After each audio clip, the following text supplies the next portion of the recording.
Debbie and Becky, can you hear me? Yes, I can hear you, Donna. I can hear you, Donna. Can you only see my slide? Yep. Well, I don't know. I'm not seeing all the people on my top of my bar. Yeah. So Donna, we can see your slide is up, and then there's kind of like a top line gallery view of the folks in the meeting. But you look like you're in the right presentation mode. Okay. All right. So I can, like, right now when I don't look at one thing about the window I'm sharing, I can see you gals and Bob and Dallas. But then but you look like you're in the right presentation and mode. if I try and see the slides, I can't see you. All right. So I can, is there a way to do both? Right now when I don't look at one thing about the window, I see Becky's shaking her head now. I can see you. I'm pretending like I know the answer to that.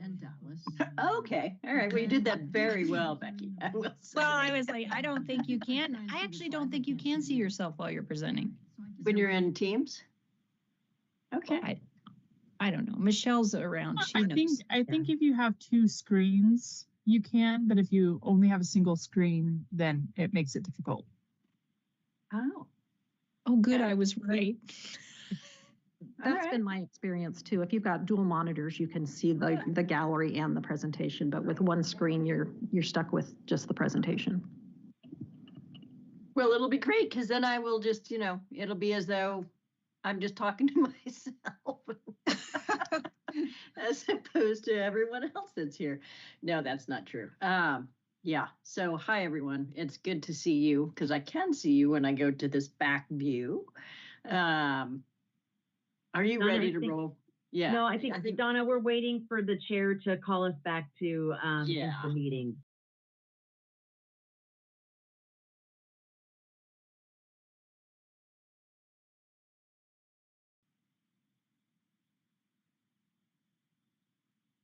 We'll just wait a minute if we can and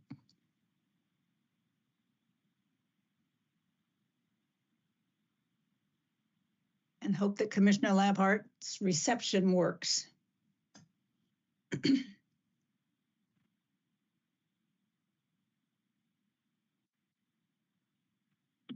Yes, so I'm back on. Thank you. Welcome back.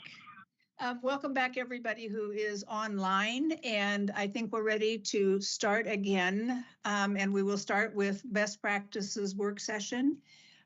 Donna, you started to do a quick opening. Were you hoping to just do that right now?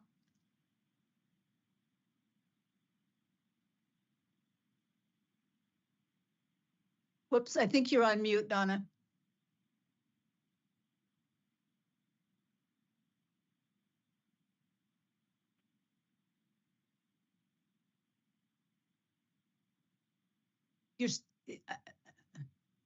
I think you're still on mute.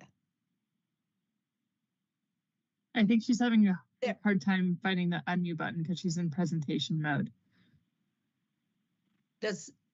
I think if you hover your cursor up high or down low, I don't remember which one it is, you should be able to, the microphone will appear, I believe.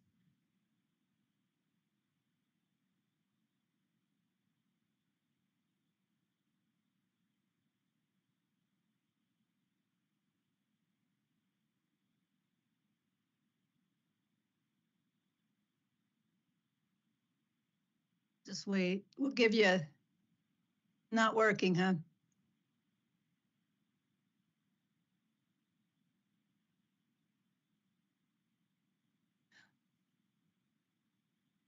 Donna, would you like us to go ahead and switch to we share the slides? Would that help you? Okay. Michelle, do you have the slides handy? Could you share from your computer?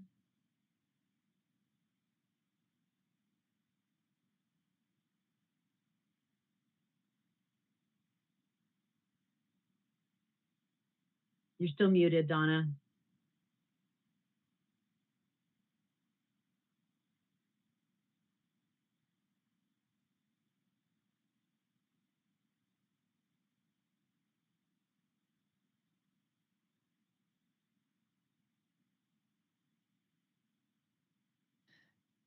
Donna, while we're waiting for Michelle to put them up, why don't you would it help to log out and come back in? Let's do that. And Michelle will work on getting the slides up. Okay, I got it. Oh, I got that part. We're gonna let Michelle do that. So, okay. Yeah. We can hear you. Sorry about that. All right.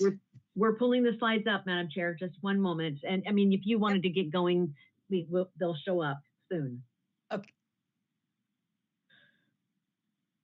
You want to start without them, Donna? Are you ready? Sure. Yeah, I think we can absolutely set this up without the slides. Madam Chair, Chair Wall, Commissioners, it's wonderful to see you all today. Thank you for having me back following the session we had together in January. Today, I want to remind us where we've been, why we're even here, and then what we expect to happen next. And so I just wanted to start with that. Now, what I want to just remind is, and Chair Wall, I know you might want to say something. I don't know if you want to start before I say anything. Nope, go right ahead. And then yes, I would like an introductory couple minutes, but you go ahead. Okay, great. So I just want to remind everybody that the reason that we're even here is a kind of a conflagration, if you will, of a number of things happening. You've got some new commissioners, one very new, some relatively new, right? You've got some folks who have been on this commission and many other public commissions and in the elected official role for many years. So there's a wide span of experience on this particular commission, as there are on many other commissions.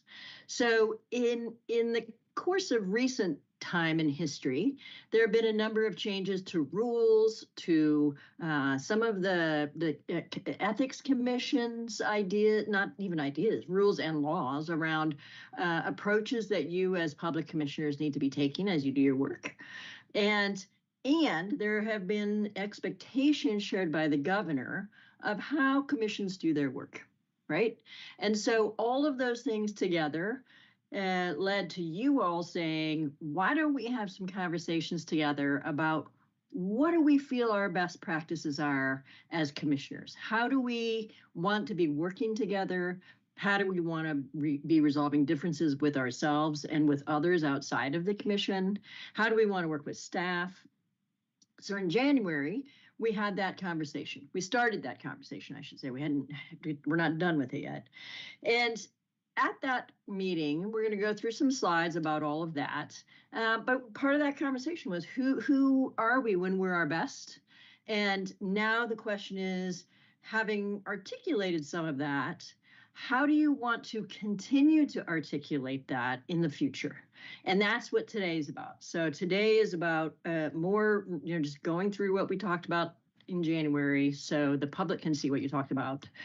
And then also looking at one idea of how you might move forward with that information to memorialize it for yourselves and for others, to increase and enhance the transparency that the governor and other agencies, DAS and the Ethics Commission, suggest as a way of best practices. And that can be in a variety of forms. So, my hope is that we're going to be talking about what staff has put together, but only just a discussion about what are you thinking, what else do you think needs to be in there. At the April meeting, we will dive in more deeply into the actual wording and where that goes. And my hope is that between here and April, those of you who feel strongly about this will work with me to help refine so that this meets everybody's needs, okay?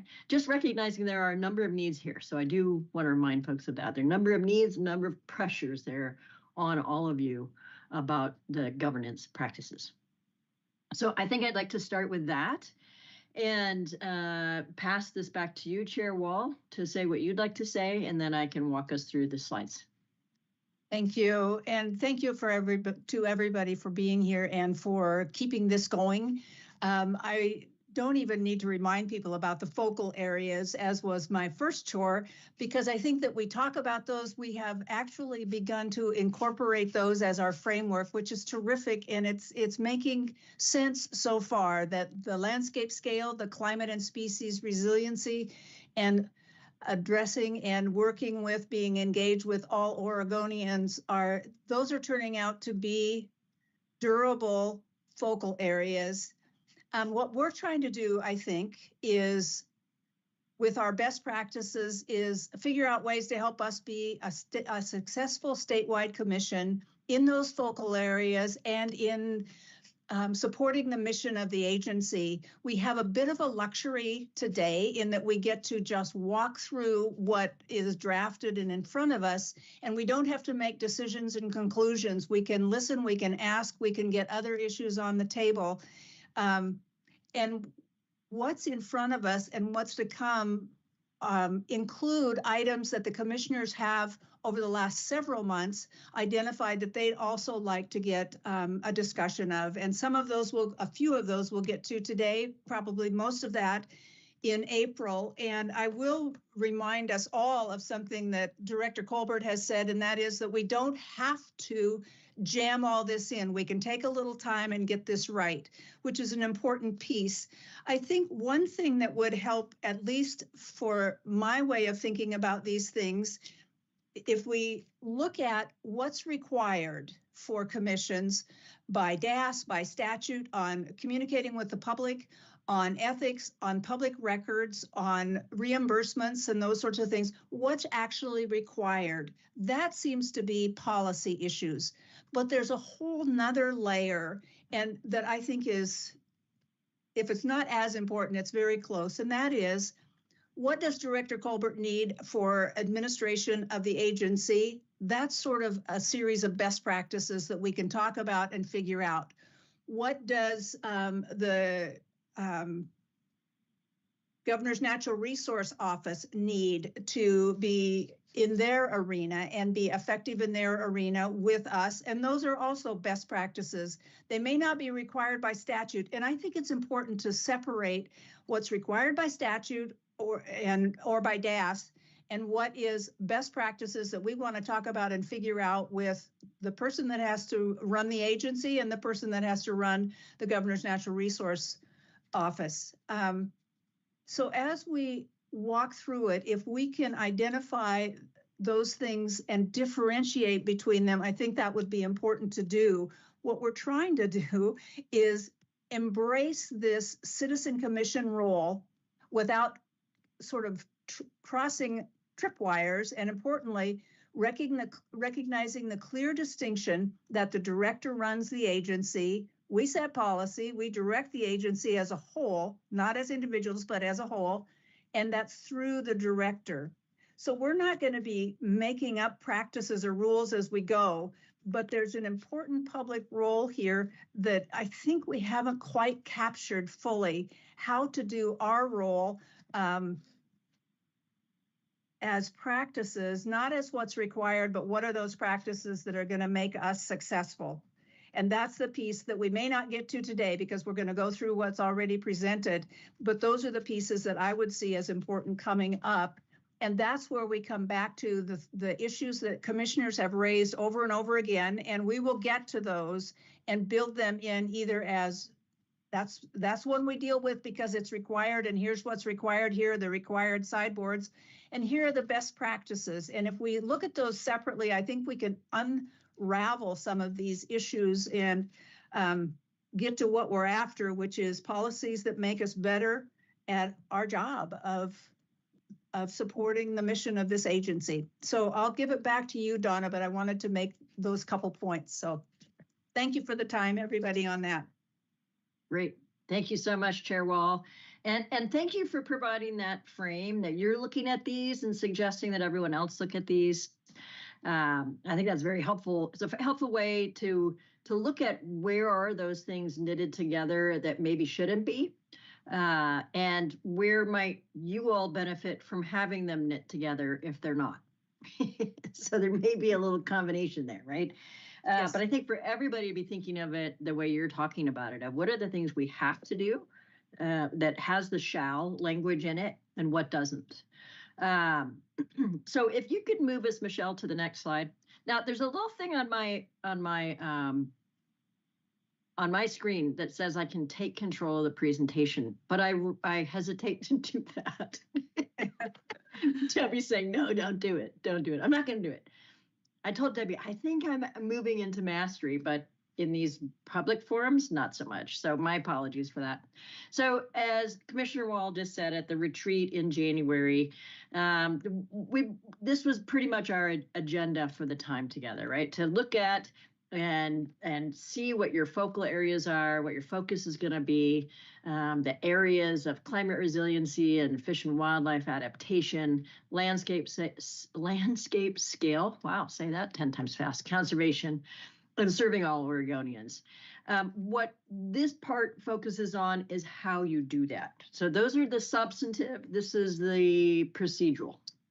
And so there was the nod towards the focal areas that you all gave, celebrating what it was that you decided should be your focal areas. And then we moved into some of these exercises. So we did some work on what is the best team. We looked at the Thomas Kilman instrument, looking at what is the preferred, what are the preferred approaches that you all have for resolving conflicts as they come up, and then how, given your individual preferences, how might you all want to, and given when the different modalities of conflict resolution, if you will, given those different modalities, how could you best work as a commission? How do you want to work in those areas? We're going to see a little bit more of that in a minute. So I may be saying more than I need to on this introductory slide, but I'm just trying to remind you all.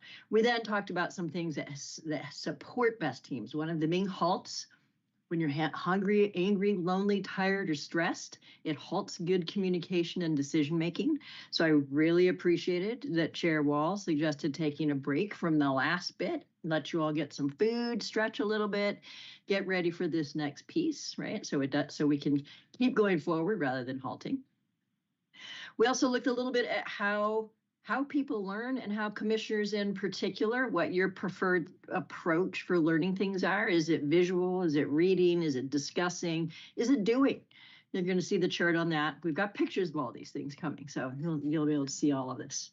And then we moved from all of that into the roles and responsibilities that you heard.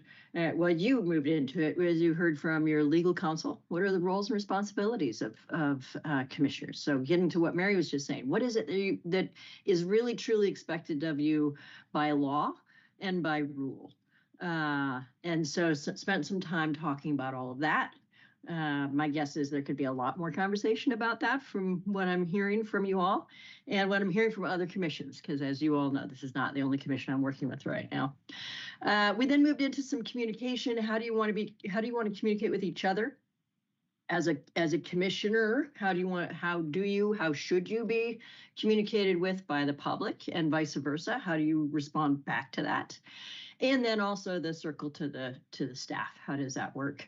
And finally, we moved into the conversations about public meetings, serial communications and things like that, not doing, things not to do to keep yourselves out and transparent with your public, and setting agendas, and then finally that travel and reimbursement. So as I say, I'm gonna provide more recollection for you here in a minute, just so we're on the same page. But you can see here that the idea then was that now we would have this recollection April, or as Chair Wall just said, if we need to push it to May so we can get it right, translating this into a policy manual, guidance, whatever you all want to call this, but something that provides you with something more than inarticulated norms, right? I mean, these will be norms, but if they're not down in paper, if you don't all understand and agree, these are the norms that are guiding our work together. If the public doesn't understand that, then it leaves you wide open to be moving wherever you want to move. And that may or may not be in your best interest, or the state's best interest, or the public's best interest. Okay. All right. Next slide, please.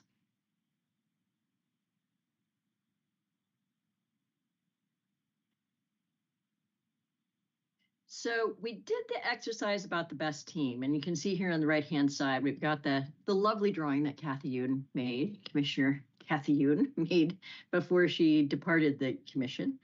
And these were the individual inputs that you all shared in terms, looking at what was the best team you've ever been on. All of you, these were attributes that you found individually to be important for the work that you did on a team that you identified as the best one ever. And so then the question became, all right, how do we take these ideas, these individual inputs, and then combine them? What would be a useful way to combine them into a statement about who this commission is, how this commission can be its best? And I appreciate Commissioner Hatfield-Hyde's smile as she's looking at these things here. So thank you for smiling away there. And so I just wanted, we wanted just to remind you of what you all had said in this instance. And then if you could go to the next slide, Michelle, please. So here is, so after the individual inputs, you all went to small groups, and each of the small groups looked at those lists and came out with some statement about what you thought would be a way to put these things together. You will note here that Kathy Yoon did do what she promised to do and sent us this lovely trillium of what the best team might look like for the commission.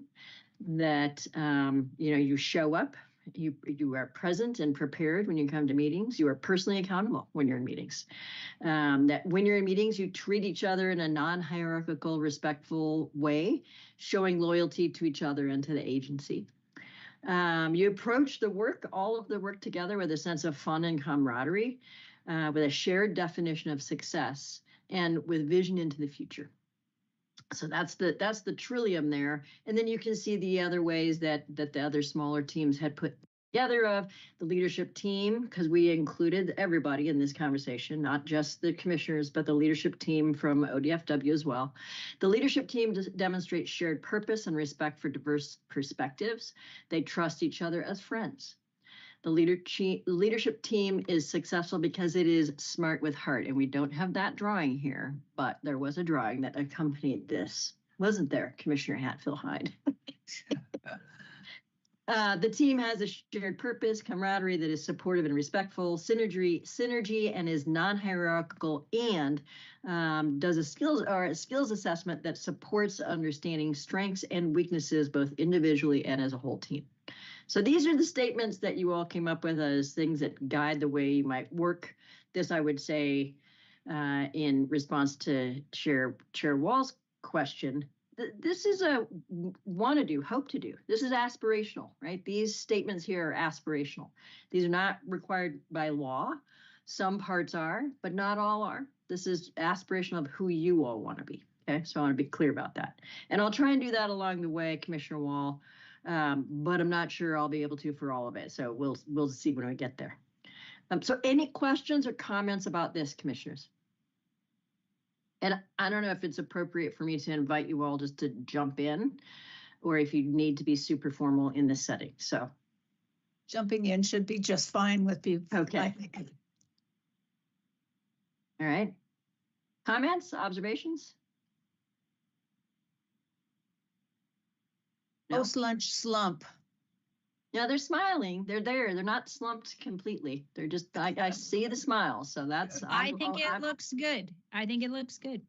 It reminds you of what I'm you waiting for the little trillium sticker for us or something, some low-tech way to remind us of this on a regular basis. That doesn't cost the department much money. Right, exactly. Okay, let's look at the next slide then, because I don't see anybody else jumping right in there. So when Debbie and I put this together, we decided we thought we'd look at what are some of the key elements of what we heard from you all and from the discussion. And one of the key elements is the roles and responsibilities. And because one of the ways you all learn is visual, we've got some ways of looking at this that are visual for you. So you can see that, the commission as a whole, it's all, the authority is only as a group.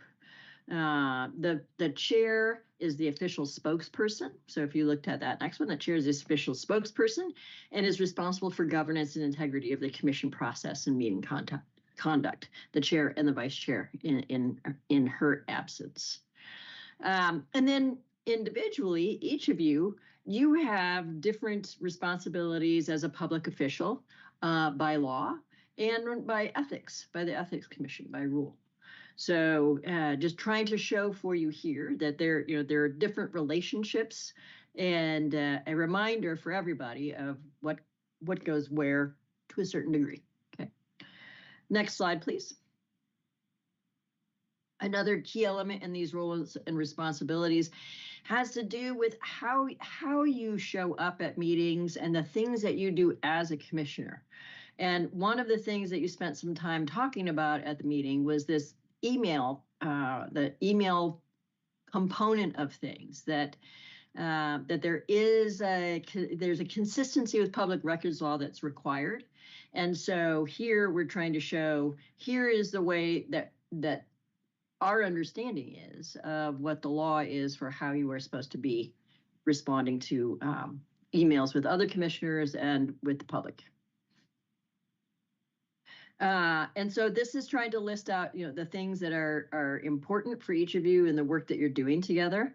And I do want to note that, some of these things were things that came out of your conversation. So, like the works collaboratively and respectfully, those were things that you all said to each other, that you wanted to highlight, that we want to be working collaboratively, we want to be working respectfully with each other. So that's not necessarily by law or rule, that's by desire. And so I want to just make sure that's clear as well, that, when we translate that into a, draft for discussion purposes only, I know Commissioner Labhart can't see me, but I'm doing the Seinfeld quotations around those sorts of things, the draft manual, that we included those things in there to try and figure out, what are the things that you really do want to have put down into writing, put into a policy or guidance document of some sort. So we're trying to be responsive to what we heard from you. And I'm going to say more about that as we move on. So any questions on this particular slide for those of you who can see it? Questions or comments? I have one quick comment, Donna. And I think that the box on the right-hand side, avoid a quorum is, if I get the stuff right, that is that's law or statute. That's required. And I look at the minimize any activity that could result in serial communication. That's required. Copy the EA would be a practice to get there. Practice. Yeah, and I think it helps me if we really sort these things, because then we know where the stuff comes from, and it helps us think about how we want to act with each other. Great. Okay.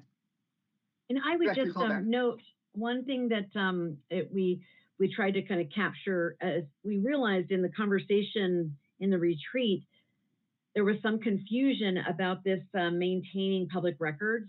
And so you'll see in this slide, we underscored that for those of you that are using state email addresses, you are, doing what you need to do to maintain public records.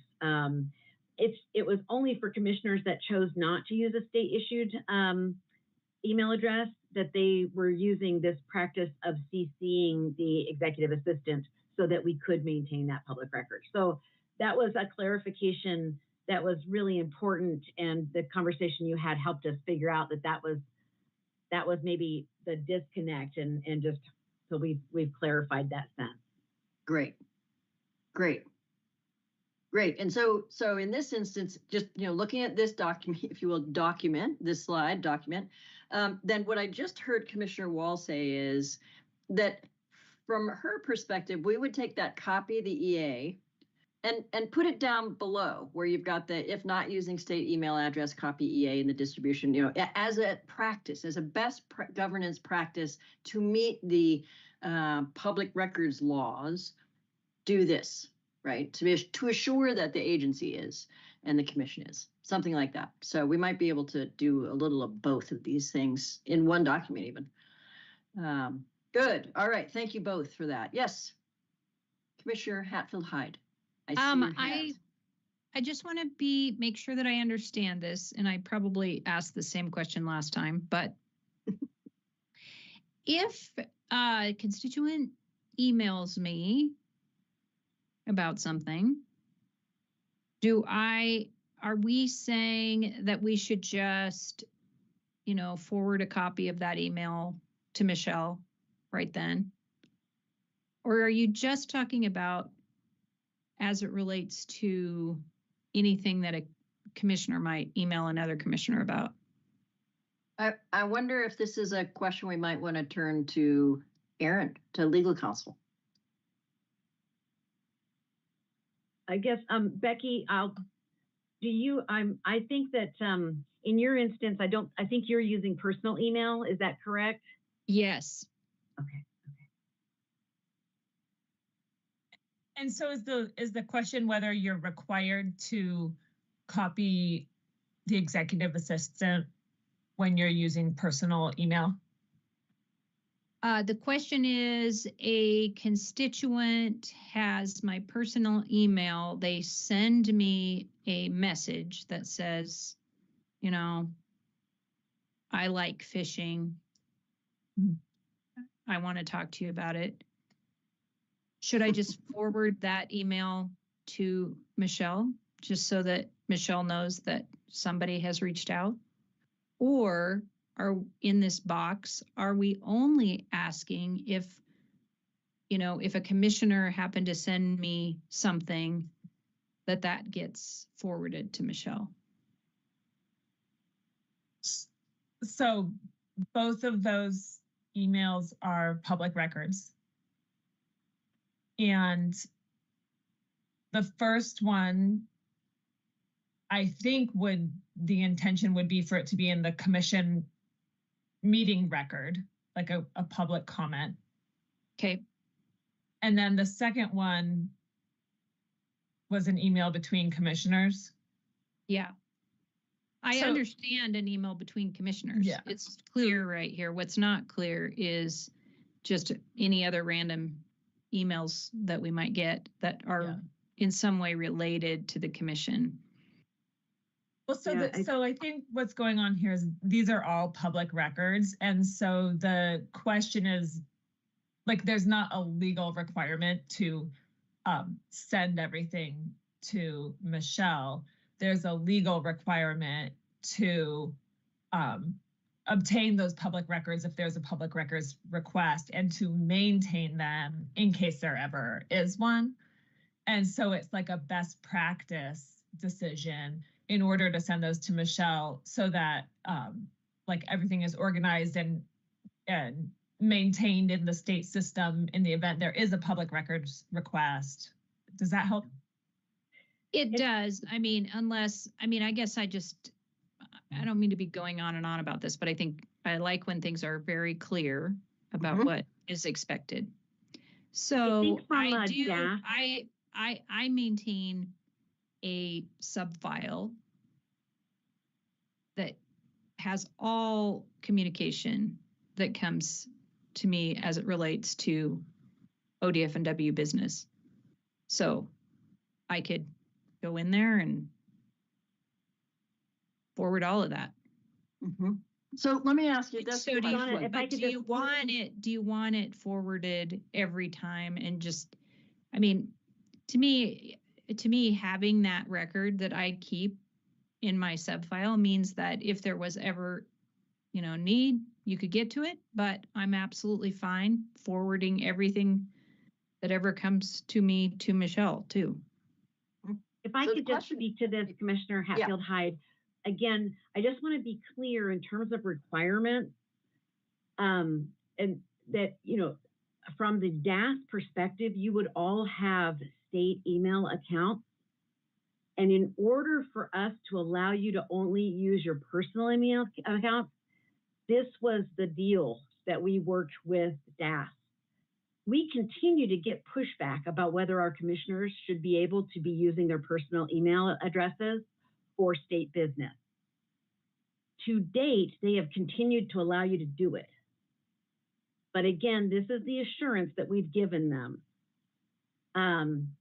So I think that if we didn't have in writing that you were doing this, I think that we might hear back from DAS about whether you can use your personal emails. And again, we were trying to, because Commissioner said it wasn't convenient for you. And so we were trying to kind of like give you an option to use your personal email for your convenience. And we worked on this approach to make sure that we were meeting DAS's policies. So I hope that history helps. I mean, I think that's fine. All I wanted was for you to say, any email that you receive from anyone needs to be copied to Michelle. I think that's what we were trying to capture. Well, it doesn't say that in that box. Okay, so you want it that clearly.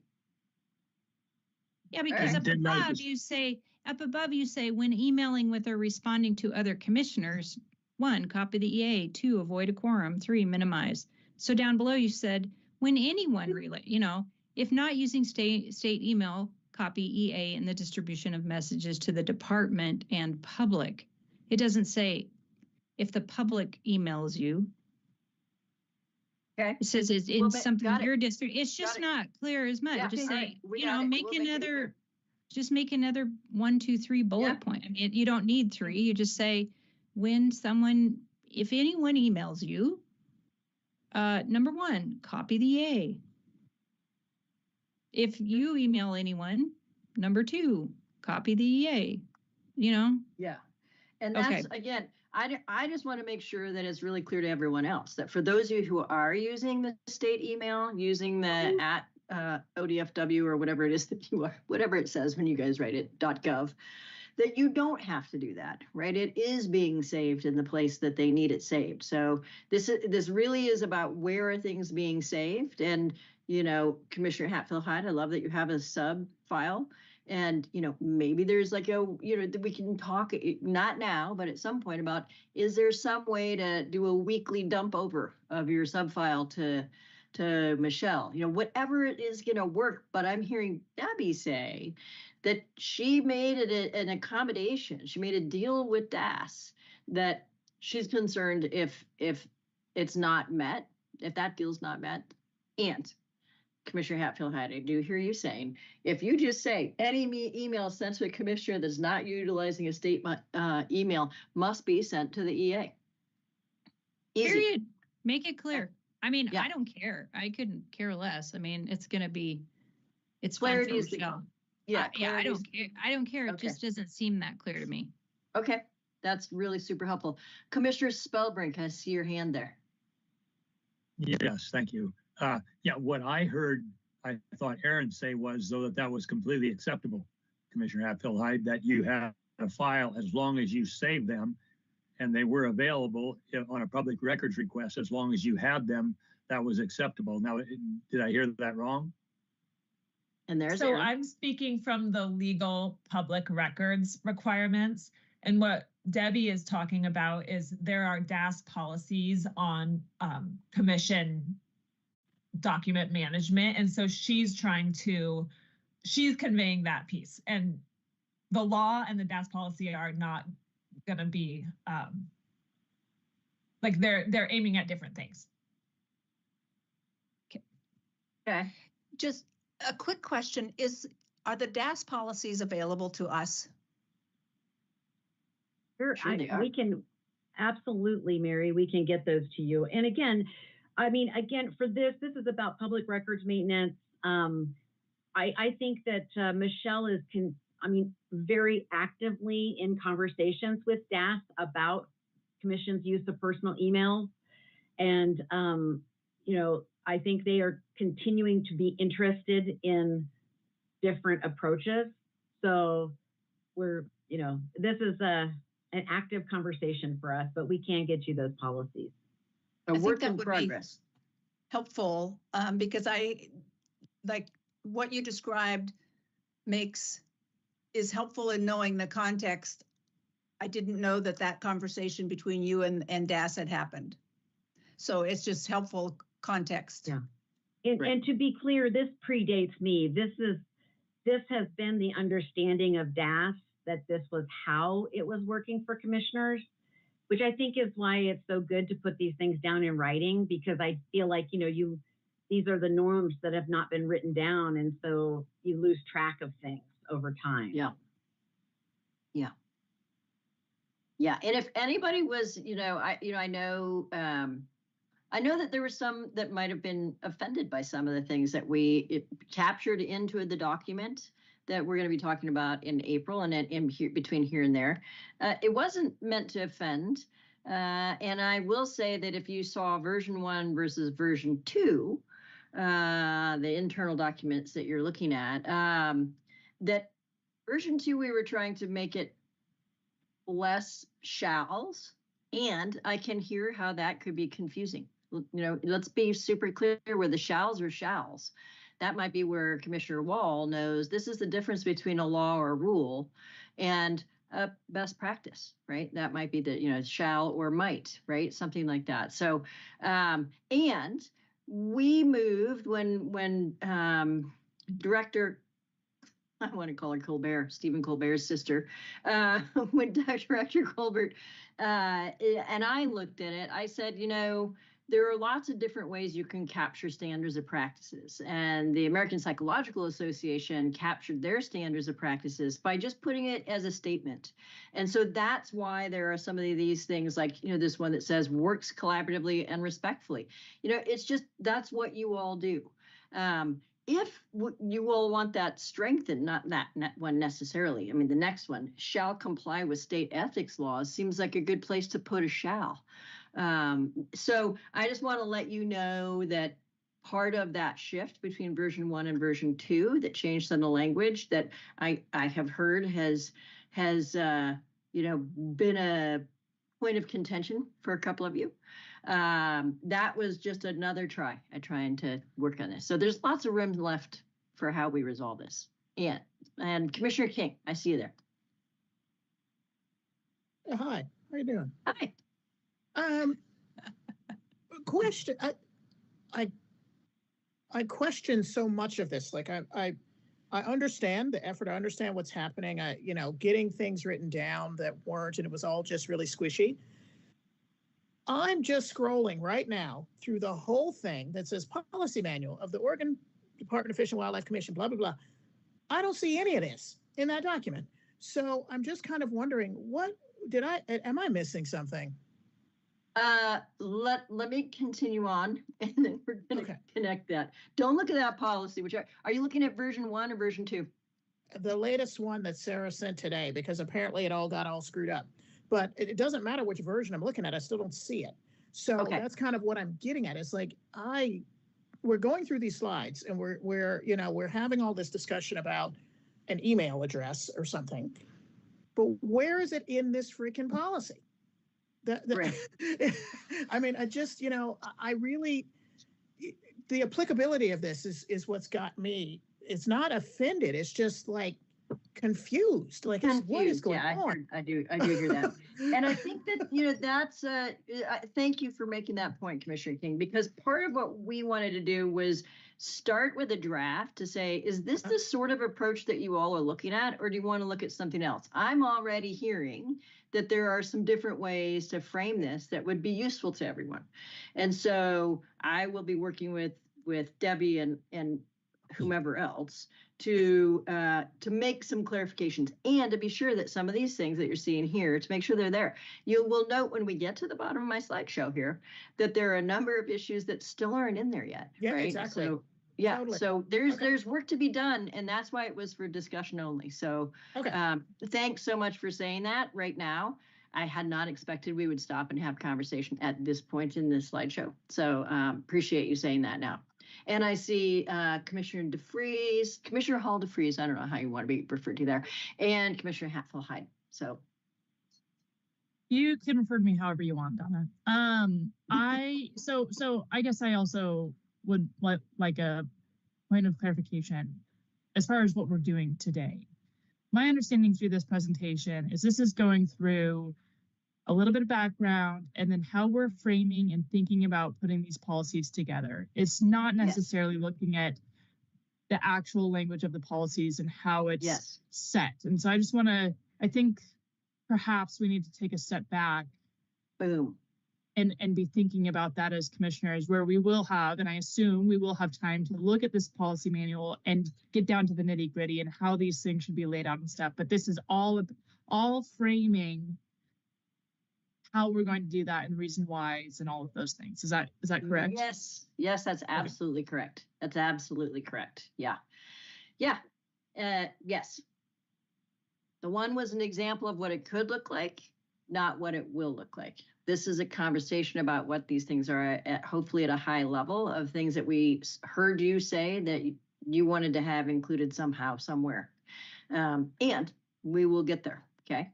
Commissioner Hatfield Hyde, and then I want to move to the next slide and keep going. We only have 14 slides, and I think we're on 3 or 4. I don't know where we are right now, so. We're going to just roll through these right now. Okay. But what I want to say is all of this, a lot of this just makes total sense. It's good. It's good stuff. Doesn't seem bad. It's just nice. Well, that's good feedback. Okay. Yeah. It's just the one issue didn't make sense. Just make it needs that clearer. Yeah. And so this is perfect because that's exactly what I'm hoping you all will do is that when we're done we're going to figure out what we're going to do when we're done. But my hope is that you're going to provide some direct feedback to me or to Director Colbert. Say your last name, Debbie. I haven't heard enough people say it yet. Debbie, how do you say your last name? I'm Colbert, but because I just don't think of myself as fancy enough for the French pronunciation. Okay, but thanks. I'll answer to anything. Yeah, it is kind of a tell that I am wanting to call you Colbert. So sorry about that. All right, next slide, please. Let's move on here. Okay, so the meetings, how the meetings run, how you get ready for the meetings, how they run, and what that schedule and all that looks like. That was another key element that you all talked about. And there was the process suggestion that you all are working on now, which is start with that commissioner survey, move on to the statutorily required commission work in the as focal and look at that and then look at what the focal areas are going to be for the year and then build the commission's agenda around that with the agenda, the tour, the workshops, different things that are necessary to support you all doing the work that you agree are going to be the focal areas and the work that you want to focus on for a year. And so I'm going to pause there and see if Commissioner Wall, if you would like to say anything about that, Chair Wall, if you want to say anything about this particular one and what some takeaways are for you, because as we saw on the one slide with the puzzle pieces, you're the one who's in charge of this part of the meetings themselves. So, any observations you want to make about this or things that stand out to you? There aren't any observations right now, but I do want to, in my mind, there is a list of things that the commissioners have identified that we really have to get to at some point. I think it's not this month at all. It's April or May or whenever, but there are some issues that the commissioners have about how we run the meetings, what we need to be looking at in those pieces, and they're listed at the end, but they would relate back to pages like this one. Great. Okay, good. Good. All right. Let's go to the next slide. So supporting key decision-making was something that we talked about in a couple of different ways of, what were some of the things for the agenda that would help all of you to stay engaged. This chart on the side is what we talked about regarding the Thomas Kilman and the 5 different ways that people resolve conflicts or prefer to resolve and how assertive and cooperative they are depending on where they're at. And to include those breaks, so the agenda formatting, the order of items, breaks, the extent of testimony, all of those things were things that you all were thinking about and wanting to mention as a key element that supports your decision making. Next slide, because it also relates to this one, I think. Yeah. So the ways that the agency can support you in making your decisions is with any one-on-one assistance that you have in advance of a particular issue that's coming before the commission, working with you to develop an agenda and a format for the meetings that is going to work for each of you, providing tours, workshops, briefings, and then importantly, the visuals, that this chart on the right was where you all fell in terms of how you learn. And there's a lot up there in the seeing and doing, which you all then discussed, even though only a couple of you like to discuss. You then discussed that it was that getting really strong visuals, you already had really strong visuals, and to keep the strong visuals coming. And whenever possible, get out there and see some of the things that you all are talking about, to really do some of the work together. And then to do the policy making that you need to do. Okay. Next slide, please. Wait. Commissioner Hatfield-Hyde. Go back, please. On this, one of the things that I thought was cool about this was just how interesting it is to see how the commission learns. But one of the things I feel like we might lose in translation is there's not that many of us who are commissioners, but does the staff or each other as a commission get this translated into people?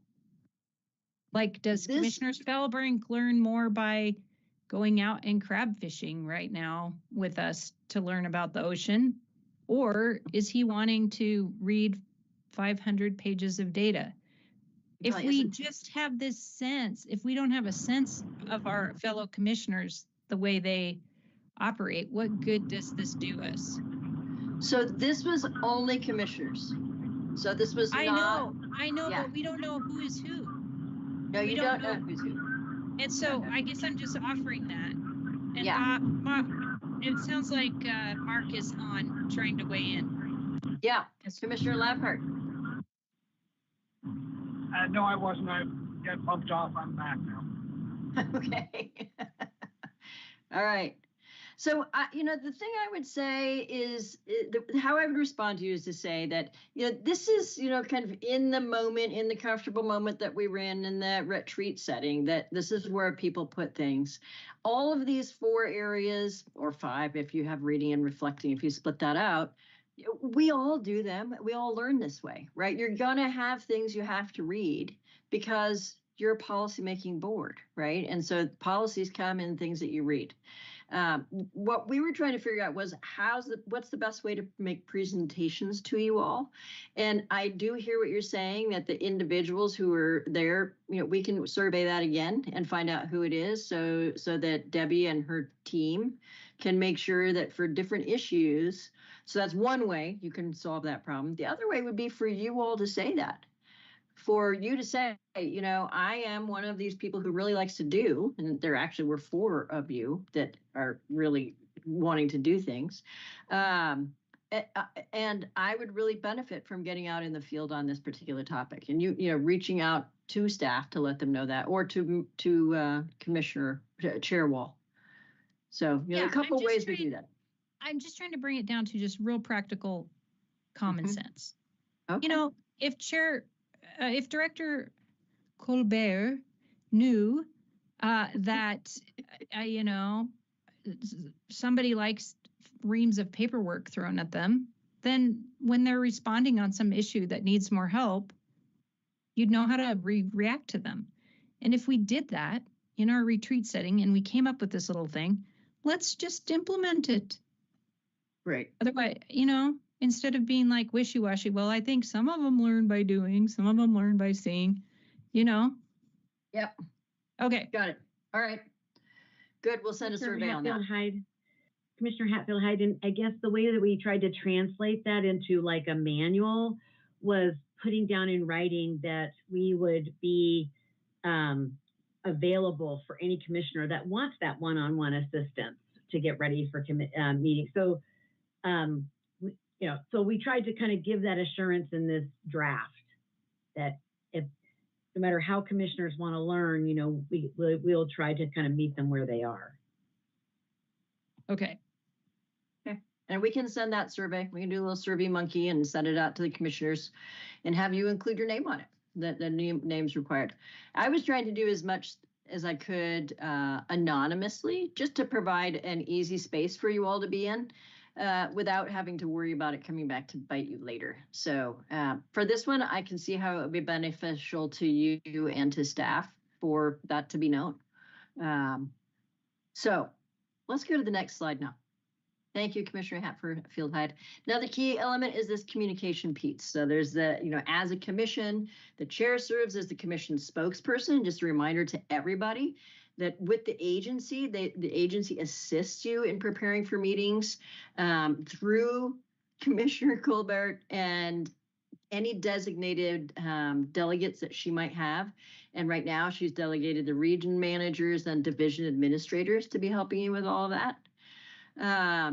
And we can say more about all of that, but it really is a question of how do you all interact with the agency.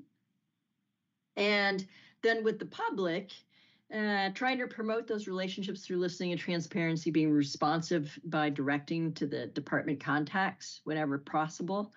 And then finally with the media, the chair is the spokesperson, so coordinating with the director's office and with Chair Wall, practicing discretion when engaging in your private capacity as a commissioner, not as a commissioner, but privately if you're wanting to say something about something, making that distinction really clear that you're not speaking as a commissioner, but individually. So again, just trying to remind everybody what are those things that you need to be thinking about, and how do you act, and not to remind people, but also to let people who are new on your commission know what the expectations are. That's the whole purpose of all of this governance and best practices, based on what we heard from you at the retreat. Next slide, please. Okay, so here's some more, because this was a topic that was of interest to you all. This would be the way I would say it, about the written correspondence, and the different ways that if it's directed to you as a commissioner, if it's directed to the commission, how do you handle that? If it's in the public input, then that testimony or type and then the registering to speak. So I just want to stop for a moment, and any questions on what you're seeing here?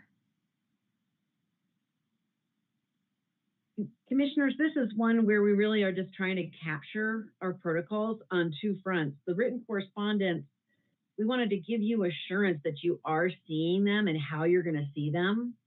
Because I think some of you have been like, hey, what happens to the ODFW commissioner inbox, right? So we're trying to really kind of lay out for you, how are you going to get those, right? And then the second is just your current practices for taking public comment at meetings. And that's not written down anywhere. So if you're a member of the public, there's really no place you can go to say, this is how the ODFW, the Oregon Fish and Wildlife Commission does public comments. And so it kind of gives more transparency to your processes. That's the goal. Yeah. Okay. Donna, yes. I just want to articulate something that I bet is on other commissioners' minds as well. So I'm just going to articulate it. When Please. I look at this, I see the ways to get help, and over the years, your first response is, if you have a question, pick up the phone and call staff and start there. We will be getting calls from other people, from the public, from whomever,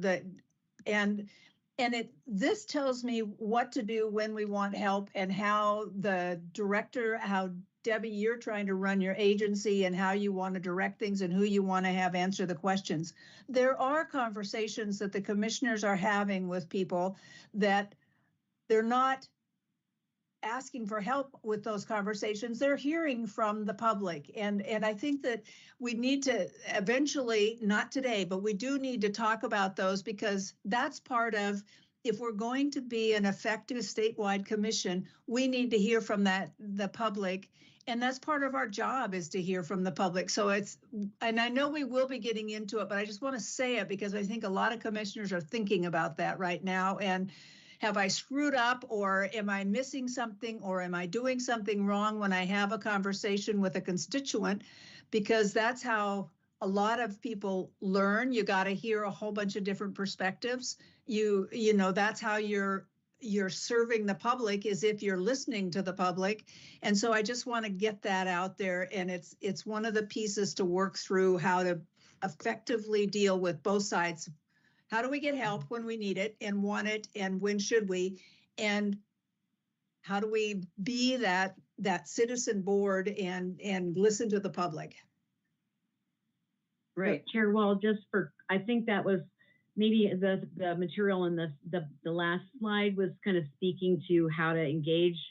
So I just want to make sure for this one, this is really kind of, I think, Chair Wall, you had even said, hey, how do I know what's coming to the ODFW Commission inbox? And so this slide here is really about the written. So I just want to make sure that was clear. This is what comes to the box. Yeah. Okay, thank you. Mm-hmm. And I'm hearing there still is that, how do we hear from and then get that information back to other commissioners when we're talking to other constituents as a question that still needs some touching on at some point. Yep. Great. Thank you for that. Good. Let's go to the next slide. So here we come to the travel and compensation, right? And this one both has, if I'm not mistaken, this has statutory and rules around it, right? Yep. Looking for someone to nod on that. Yes. Okay, good. And so what we tried to do is combine some of the issues that you all were talking about with how do you think through some of these? What's your way to think? And I want to start at the bottom for a second, because if it's something that you're really jazzed up about, and I know there are issues that are free wall, it's something you're really jazzed up about, and it doesn't fit above, no one's saying you can't go. They're saying, it says if it's not in your official capacity, go ahead. Just be aware of the perception of your presence when you're in public as a commissioner. People may think you're there representing the commission, and you might have to take some extra steps around that. So I just want to start there. No one's saying you can't go to things. They're saying we have to narrow as a public body with resources that are getting cut left and right.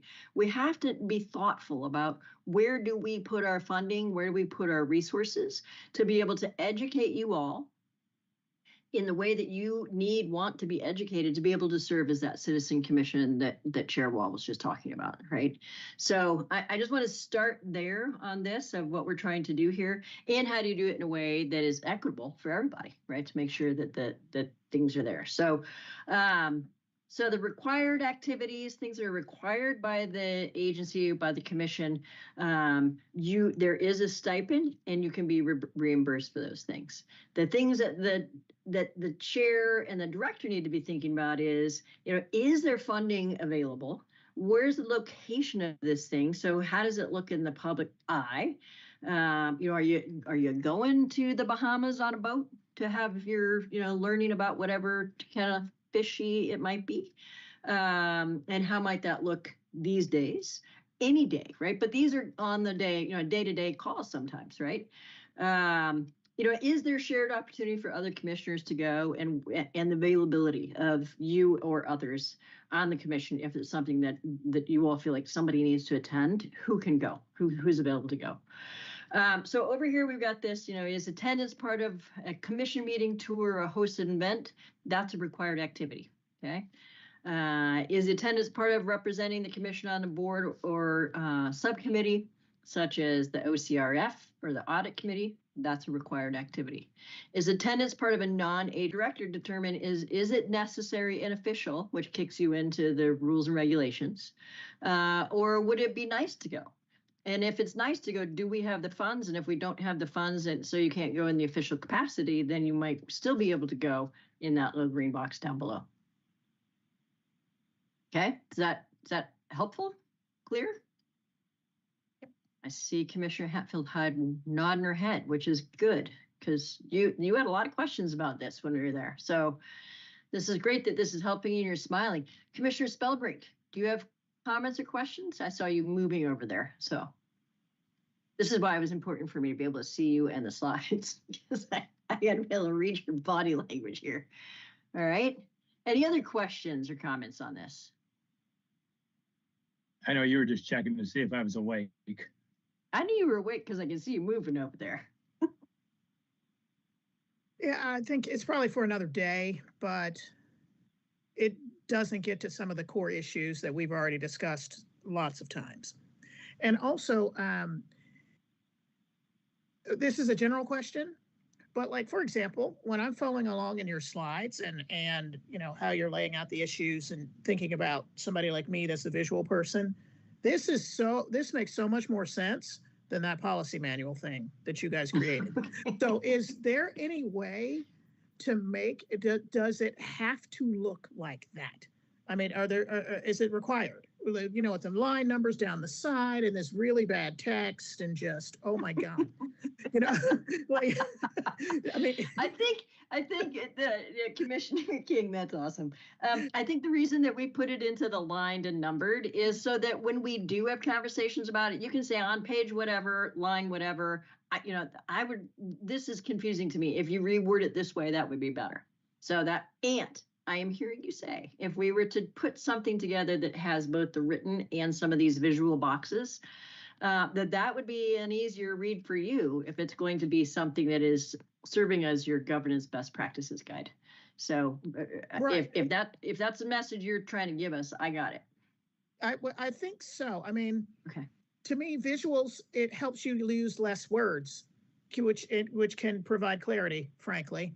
And so, because I'm someone who creates a lot of visuals and I create a lot of illustration art, like, you know, and I know layout. And nothing about the layout of this thing helps me at all. I understand the numbering, particularly when you're editing and like as you're trying to get through it, you know, just say line 10. I do understand that. But in terms of that being like our final document looking like that, that would be probably something I'd never read. So how would that And we want you to read. We want you and others to be able to read it. Yeah. Exactly. That's the, you got to make it enticing. You got to, like, somebody's got to get through this is what I'm saying. Yeah. Yeah. That's fantastic. Great. Thank you for that. Really appreciate that. Okay. And speaking of getting through it, let's go to the next slide, Michelle. Okay. I think we did that one. Yeah. Did that one. Next one. Okay, so this was another key element, and I know this was something that Commissioner Lampart talked about when we were at the retreat, that there is a need for a commission performance evaluation, that is part of the requirement from DAS. And so we wanted to make sure that is noticed here and will be noticed also in whatever you have, that there is this annual look at the commission performance evaluation, also looking at all of these 15 bits here about the executive director and others, and then summarizing those results, reviewing at a regular meeting, and helping the commission adapt practices based on that. So we thought that was an important piece for you all to see that we heard that, and that it should be included in whatever manual we put forward. Okay. Next slide, please.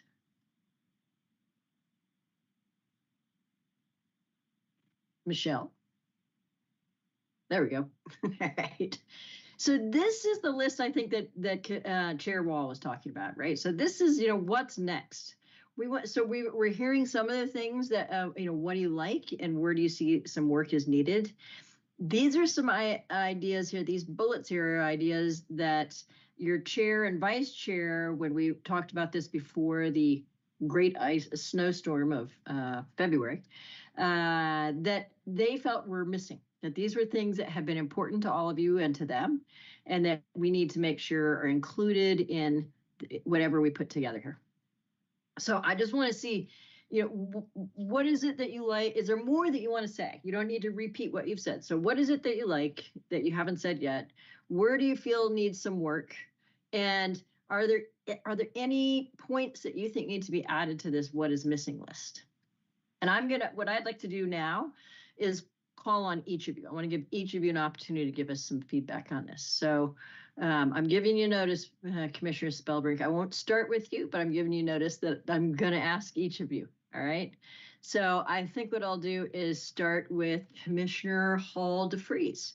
As someone who is newest to the commission, right? And as someone for who, we were thinking of you. I was thinking of you as I was putting this together, especially after a conversation that you and I had quite some time ago about how, the clearer we can be about how to be as a commissioner would be useful as a new member. And you're not alone in that. So, and I hope you don't mind me saying that. And if you do, No. Well, I just messed up. I don't mind. Thank you. Okay. I'm just okay, I'm trying to I haven't come up with anything really smart to say here, so I might fumble through this a little bit, but I think I like taking a step back and thinking of how we can do this and the best practices of doing it. I think what you're getting at with some of our conversations is, as a new member especially, I really like the idea of a very clear, here's how we do it. Here's your role as a commissioner. Here's what the shall and shall nots be. Here's best practices as a commissioner. That's personally how my brain works. I like very black and white things. And then I also like to know where the gray areas are. And I think what we proposed earlier kind of touched on that. Kind of what I think needs work is, I think some of the discussion today is maybe just figuring out still how to phrase this. I feel like all the commissioners are kind of coming at this with a little bit different ideas of what it really is. And I don't know if I'm right about that or wrong about that, or if we're all somewhat right or all somewhat wrong. But I think that still needs work. I think we need a little bit more clarification about what this is and what this does for us. I don't have any answer for what's missing at this point. I'll have to think about that, but that's my 2 cents so far. Great, super helpful, and excellent role modeling for the rest of the commissioners of what we're looking for here. Yeah, that's very helpful, and I think that, you know, why are we doing this and what's needed? We can spell that out more.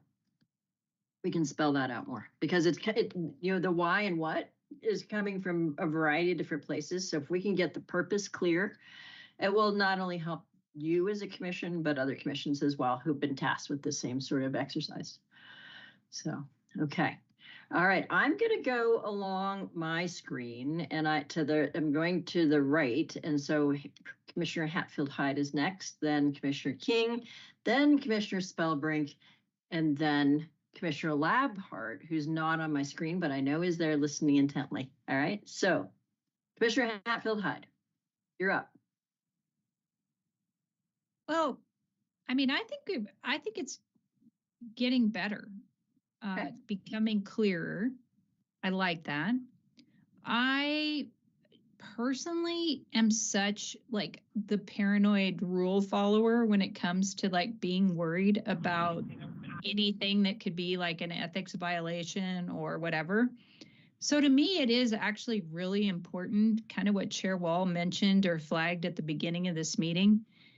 For me, I would love a yellow highlight over these are the shalls that you must do to be in compliance. And if you aren't doing them, you need to really consider that.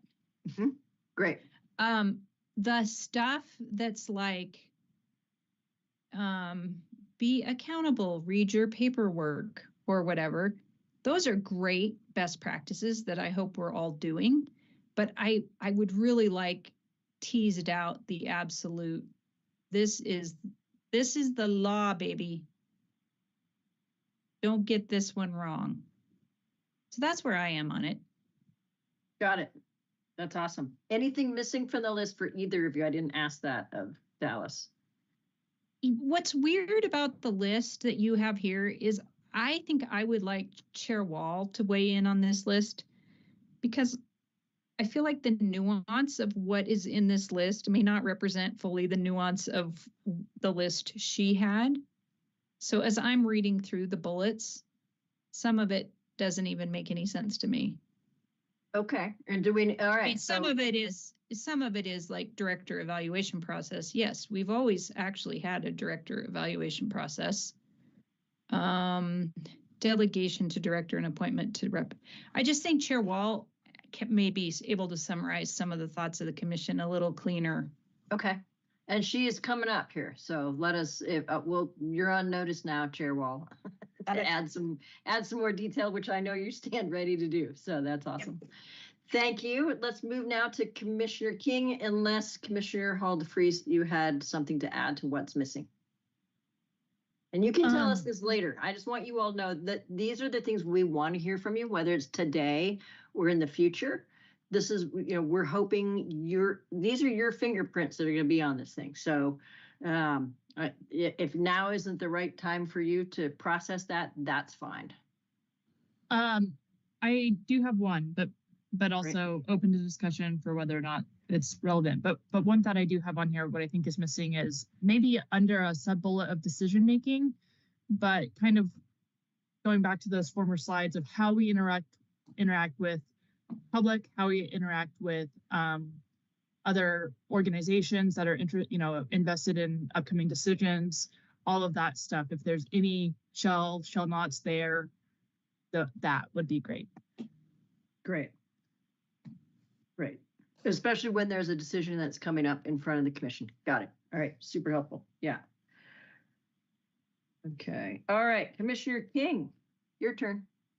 Okay. I think, I like the exercise of it. I'm confused as to the output. Like, what are we doing? I'm still not quite clear on that. Like, I think Dallas said the same thing, like what and why. So that one, and I have to say, besides Dallas, I'm still the newest. This is one of the things that I clamored for, like from the rooftops, that we need some kind of guideline, like what is happening? Like, you just have to search on the internet and find something. I mean, so I kind of get that that's where we're going to get somebody a barometer. I'm not sure that that's what this is. I'm not sure if I came along as a newbie and I read this, that this would help me. I'm just not certain. Okay.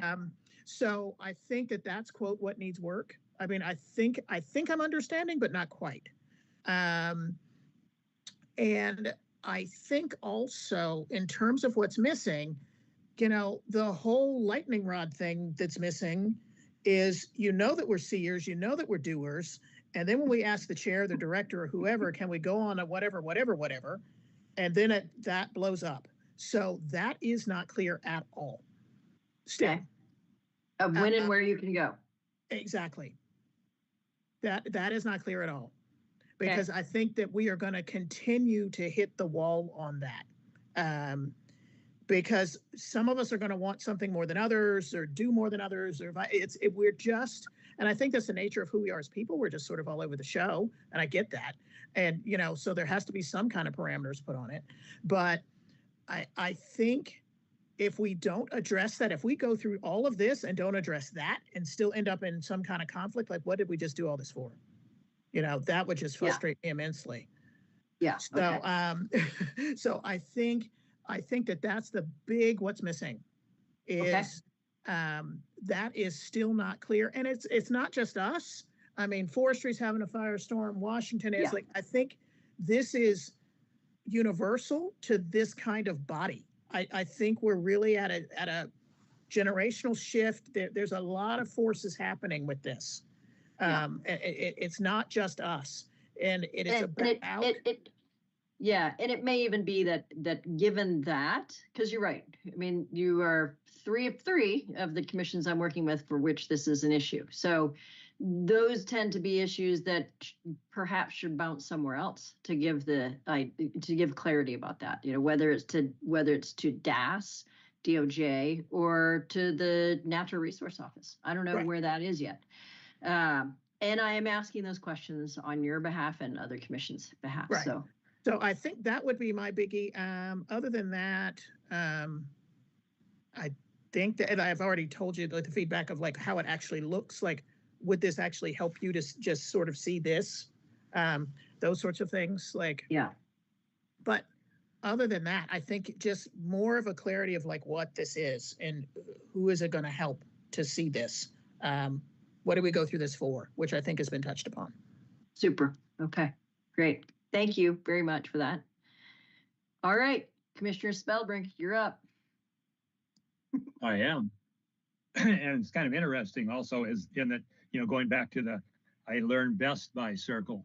I wouldn't have put myself in the reading box down there, but then again, just completely the opposite of Dr. King is that, to me, the policy manual, I kind of like this. It's like, oh, I want to, public meetings. So go to page 3. Okay, yeah, oh, there it is, right there. Yeah. So again, it's just kind of interesting, how, and it's nice to have the other things that we've gone through today to kind of go back and remind us. But there again, I mean, it shows our differences and what we can work with best, But like I say, for me, the policy manual is great. I can get through it fast. It's all against. It's black and white, kind of like Commissioner Hatfield-Hyde said. It's right there. It's like boom, boom, boom. Okay, here it is. Somebody calls and I tell them right what to do. And if I have any questions, I go to this and say, oh yeah, okay, do this. Anyway, and I don't at this time have any thing I guess I add or what's missing at this time. But I'm not to say, and I think that might come here as we continue. As we continue on. Yeah. All right. And so let me ask you this question, Commissioner. Would you be opposed to us doing a combination of the kind of strict policy manual look and of this one and add in some of the visual aids that might help people be, like a little box, a visual box that says, here's a way to approach this. Is that okay with you? Absolutely. It's just interesting again, because like I said, let's make it friendly to everybody, absolutely. Great. I wouldn't have problems with that, but I think it's just interesting to see what works for, each of us differently. Right. Exactly. Yeah. Thank you for observing that there are differences in the way we approach these things, and they're all valuable, and let's make friendly for all. Okay. Friendly for all. Good. Appreciate that. Thank you so much. And so I have you next, Chair Wall, but I think I'd like to go to Commissioner Labhart and then wrap up with you to do the sweep on, in terms of what's missing and responding to what Commissioner Hatfield-Hyde said, if you don't mind that. So that's great. Commissioner Labhart, would you like to add things here about, what do you like, what needs work, what do you feel is missing? Sure. Can you hear me okay, Donna? We can. Thank you. Okay. Well, first I'll start off by saying thank you for all your work on this. You're hurting cats, and we know that. So you're trying to put it all together, and so I appreciate that personally. And I would also start off by saying, if this is a done deal, just tell me. I just need to know that. It's not. It is not a done deal. Okay. So my comments are probably a little bit more, I'm going to say, derogatory than what I'm hearing from my fellow commissioners. My first statement is, what's the problem we're trying to solve here? I just heard you say that we are 3 of 3 with issues, 3 boards and commissions with issues, and yet we spent the one meeting east of Salem, there west of Salem, talking about how we're a fully functioning commission, how we work collaboratively, how we work respectfully, how we're a fully, we talked about what we think was a really good commission, and I think to the letter, all the commissioners agreed with that. And so I kind of say, well, what's the problem we're trying to solve here? I've been reminded several times that we are not employees of the Department of Fish and Wildlife. We are volunteers, citizen volunteers that represent the public, and I try to keep that in mind with my comments. So I believe this newly revised 6 pages of best policy direction reflects concerning erosion of trust and respect between the commissioners and the department. By imposing what I believe are additional restricts and cumbersome directives, it further restricts our commissioners' flexibility, and it limits the level of independence that we should have as commissioners. Again, we're not employees. We are appointed by the Senate. This document is 6 pages of great detail. I believe it exceeds DAS state statutes. I believe it exceeds DAS policies and OARs in some areas, not in all, but in some areas. These 6 pages of norms dictate what will be our roles and responsibilities as commissioners and what we're to be. It tells us in detail how we are to communicate with our constituents. It tells us in detail how we are to communicate with the public, and it tells us in detail how we are to communicate with the department. It directs a detailed process for prior approval of commissioners' travel that I believe exceeds DAS standards. I find this troubling. I believe some of these restrictions undermine our ability to effectively represent the public's interests and weaken our trust that we've had between the commission, the department, and the state of Oregon. So as you can tell, I have some major issues. And Donna, I did send you a document, and you feel free if you'd like to share that with the staff and with the other commissioners about, what the current wording is and what I would propose as wording to at least have a consideration of changes of some of the wording in April.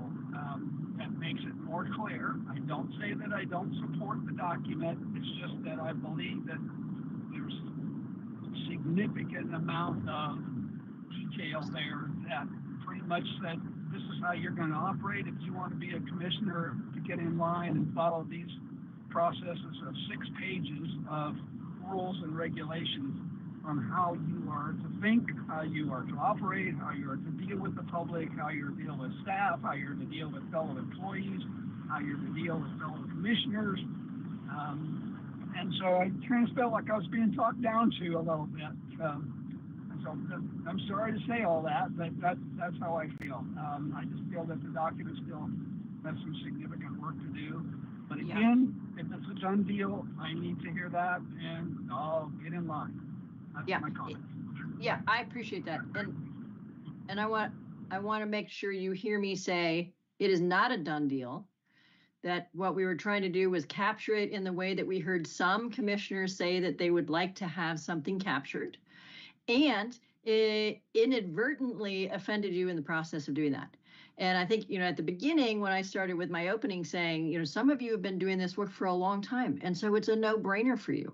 And other people are brand new or relatively new, and some sort of guidance is appreciated. So we're going to try and keep walking the tightrope on this one and find a way. And I have ideas of how I can do that,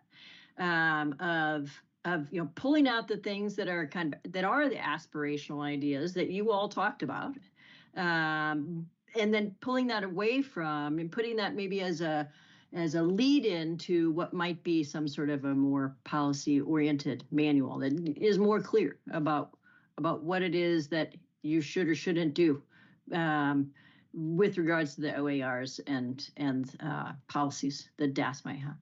So I see Commissioner King's got a question here, got a hand up before we go to Commissioner Wall. Are you willing to wait, Commissioner Wall?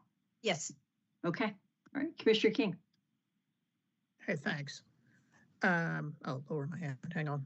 I get kind of a follow on to Mark's because I echo a lot of his concerns. Like when I was saying what and why and what is this, I just get really confused by it.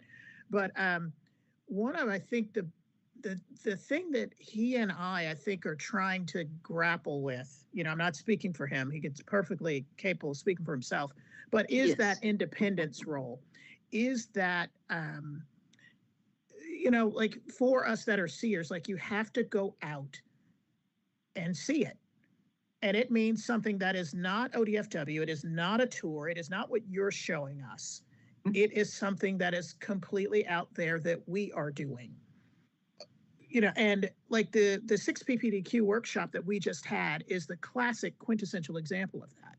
If we had just listened to the ODFW mantra, that workshop would never happen because we kept being told, or at least I did, that, well, we looked into it and there's no problem there. It's, and so, and it's very akin to what Commissioner Spellbrink is about with the crabbers and the pop-offs and all that. Like if Bob weren't out there doing that, would we be doing it? Yeah, I mean, I think, you do need that element of just letting us be us without all these rules and constraints, because we're not out there doing something bad or wrong.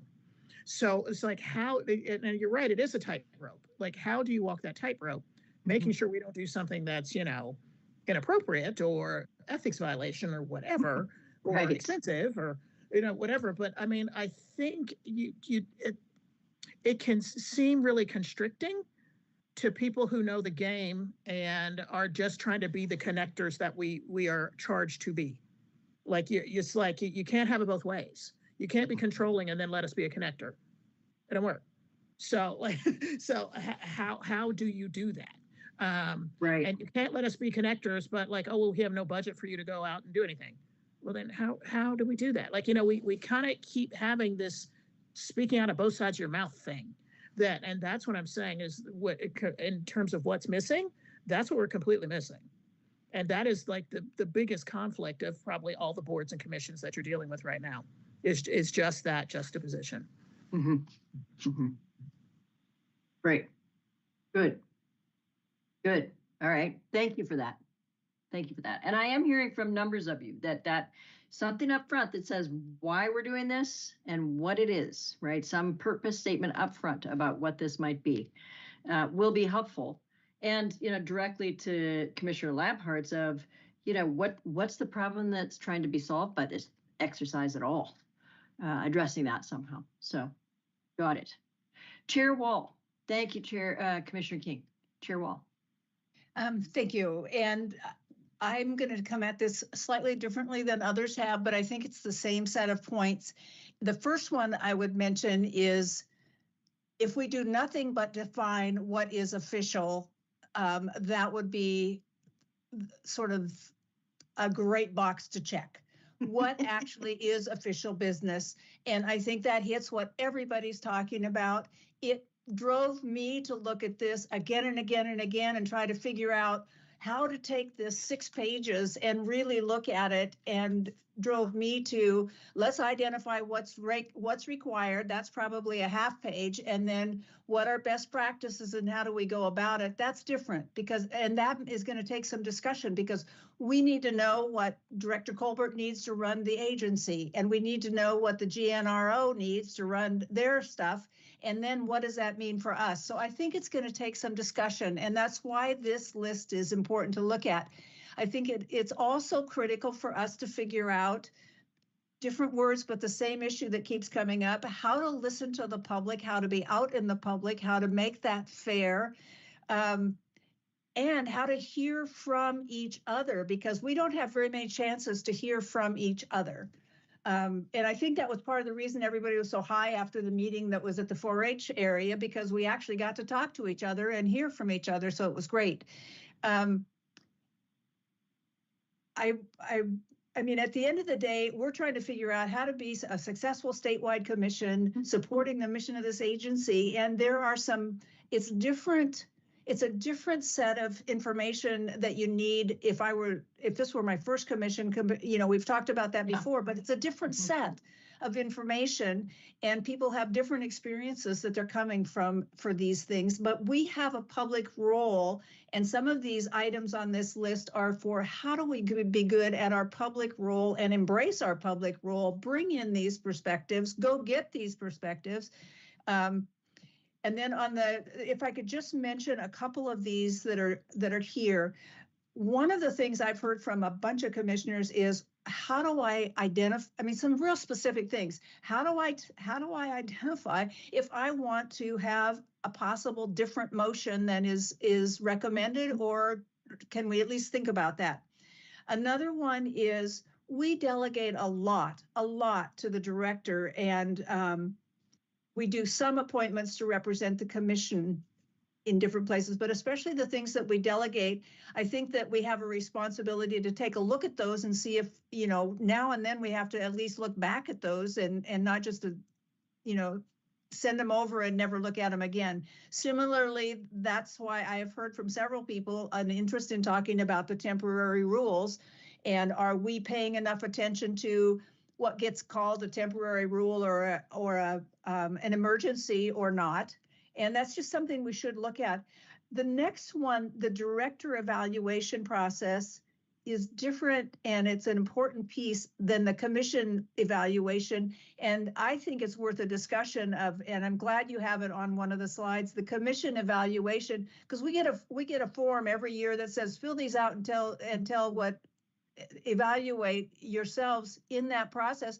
And commissioners, several of them, especially new ones, and I've done this myself, so it's not just new ones, have said, I don't even know what this means, and I don't know where it came from, and so why am I even judging on this? Our director evaluation process, we have fallen by the wayside in it since we did our hiring process, but before we had been keeping up on that, and we will get back there.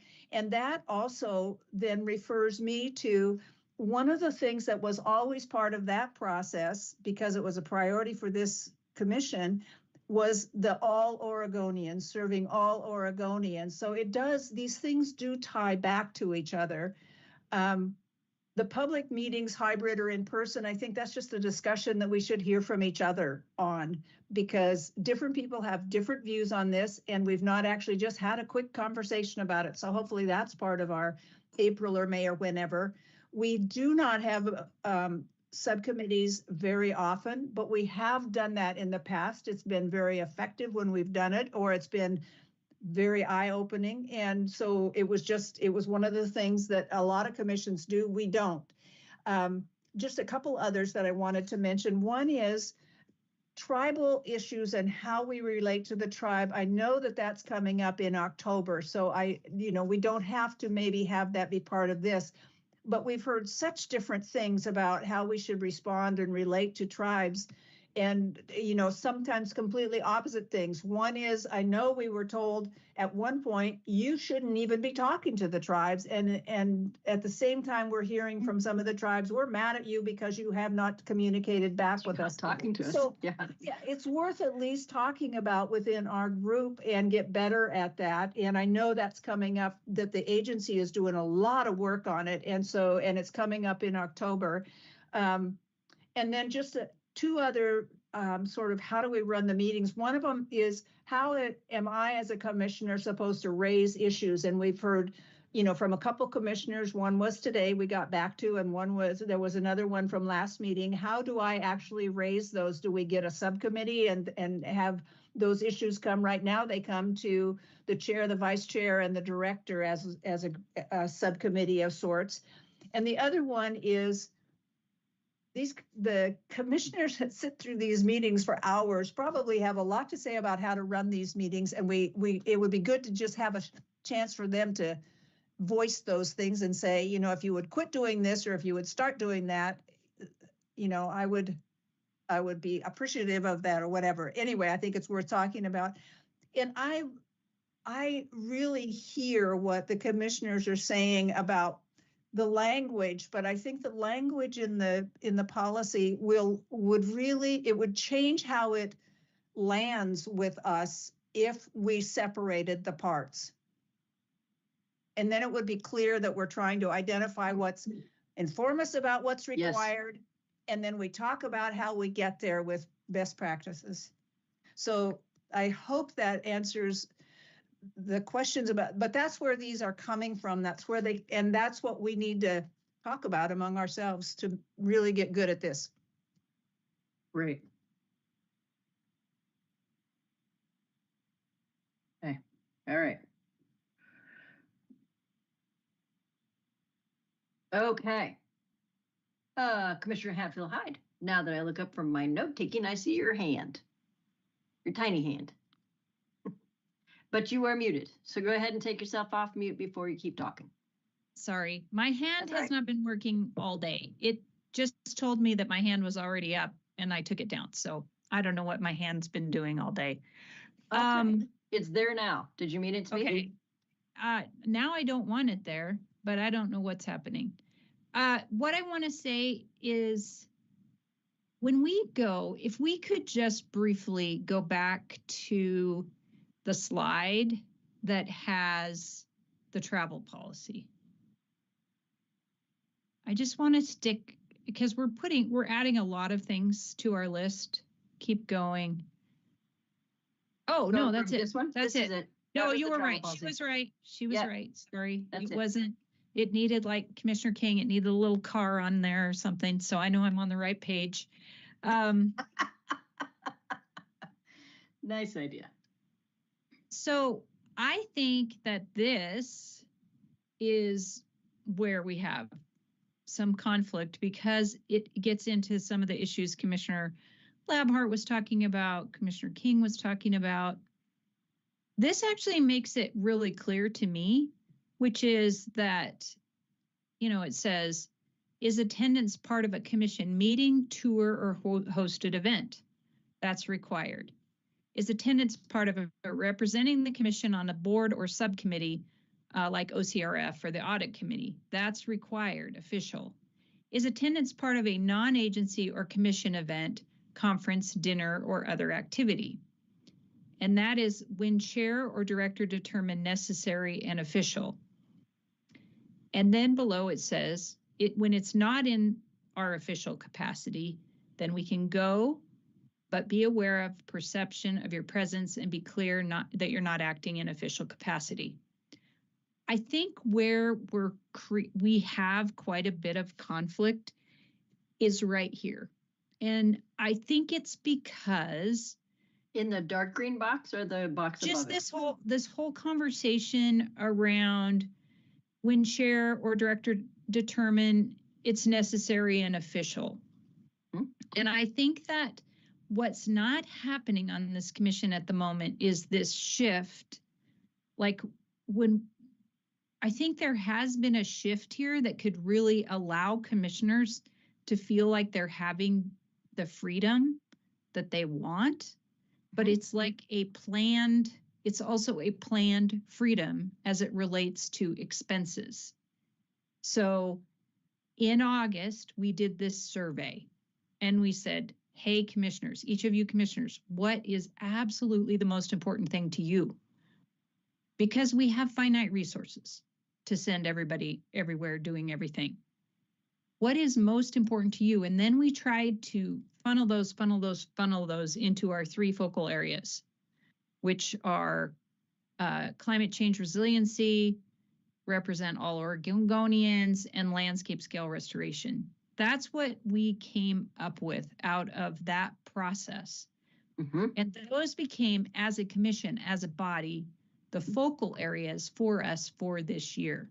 Mm-hmm. And so what I think is happening is that being an ODF&W commissioner is like being in a candy store, right? Potentially. There are so many exciting and interesting and fascinating and important issues around ODF&W that we could be engaging in, right?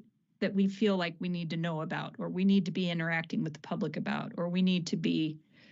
And so I think what's happening is that we are going through kind of this crunch limiting process as a body, trying to create our focal areas, which should drive our work in the next year.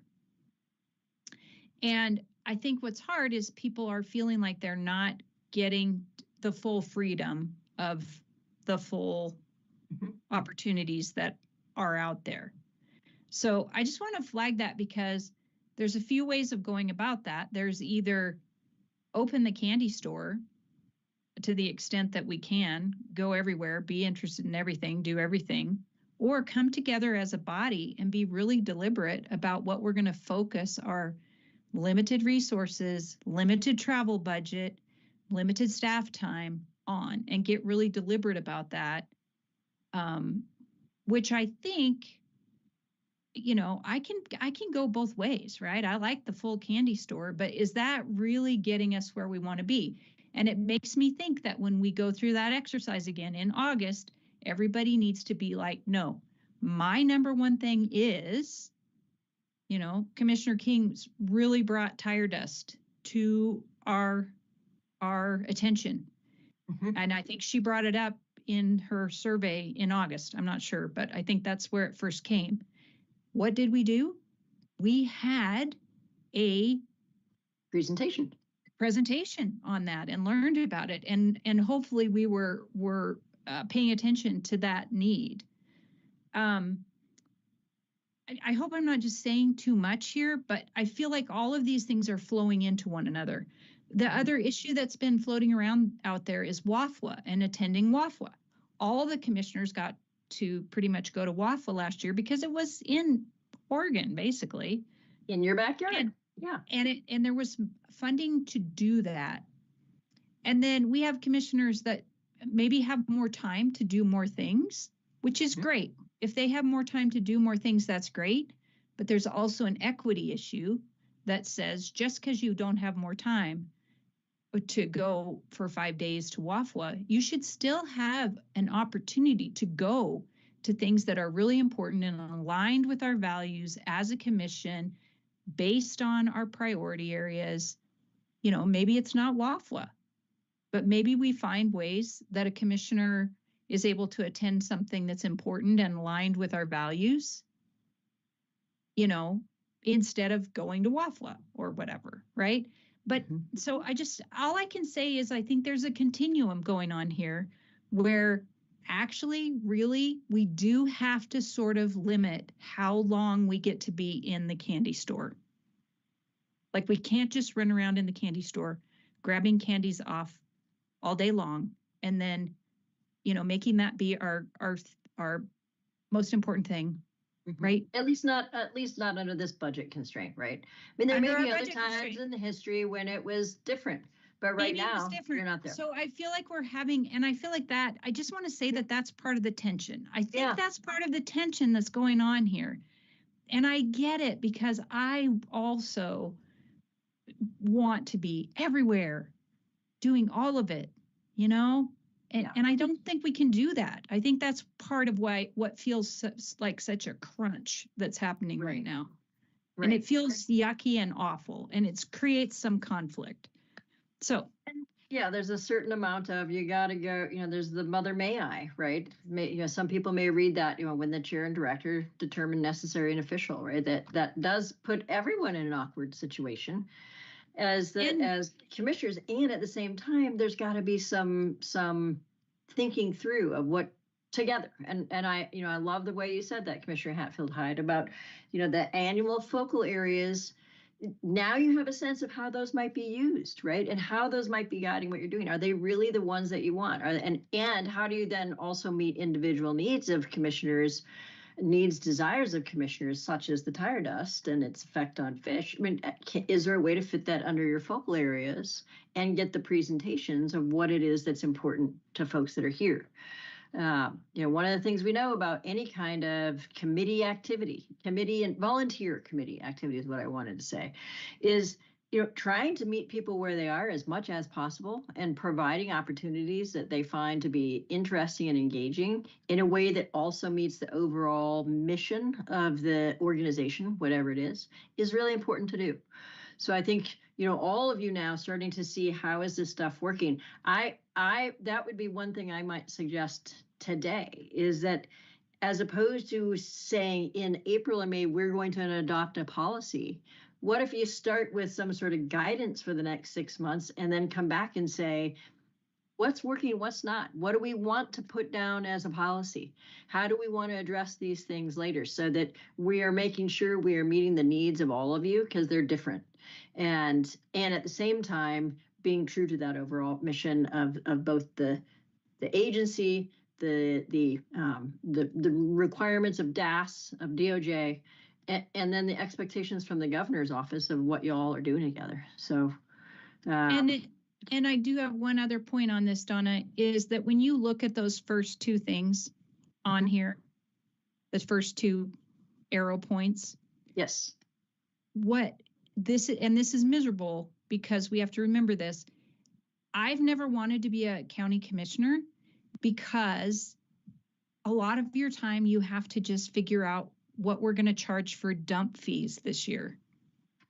Right? Right.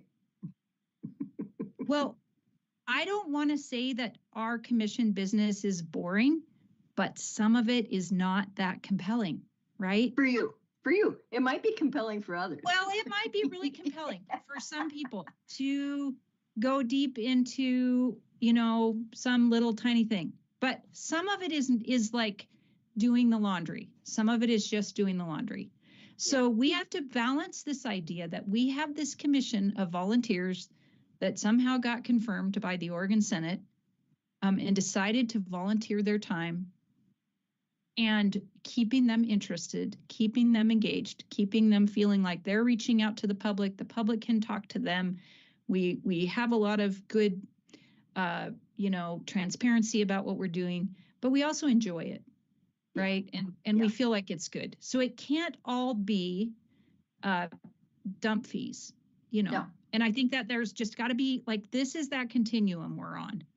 And I think that's where the pushback is. So I won't go on and on other than to say, as a commission, also, we need to be disciplined. Well, and I decide our priorities. Yeah, and I want to help with the discipline right now, because I see that that Commissioner Spellbrink has his hand up. Mary's got her. Sorry, Chair Wall. Sorry, we were so informal at the retreat. I beg your pardon. We can be. So I want to make sure I get to them, and I am aware of the clock and that you have other issues on your agenda today, and so I really want to move us that direction as well. So thank you for that, Commissioner Hatfield-Hyde, Commissioner Spellbrink, and then to Chair Wall.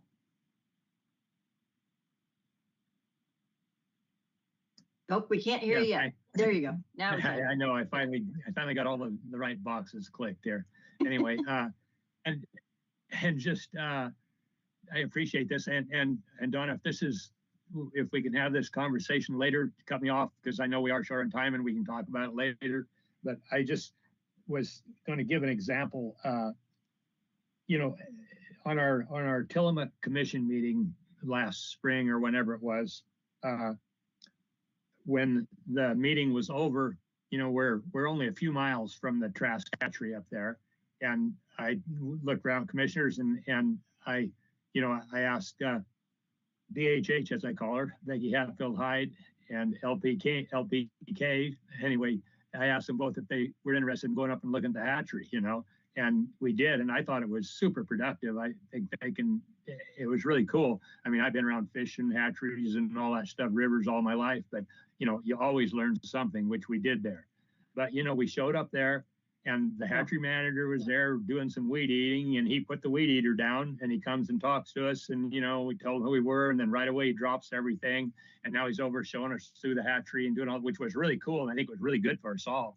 But now I'm kind of wondering if that came up again, can we do that? Should we do that? How should we do that?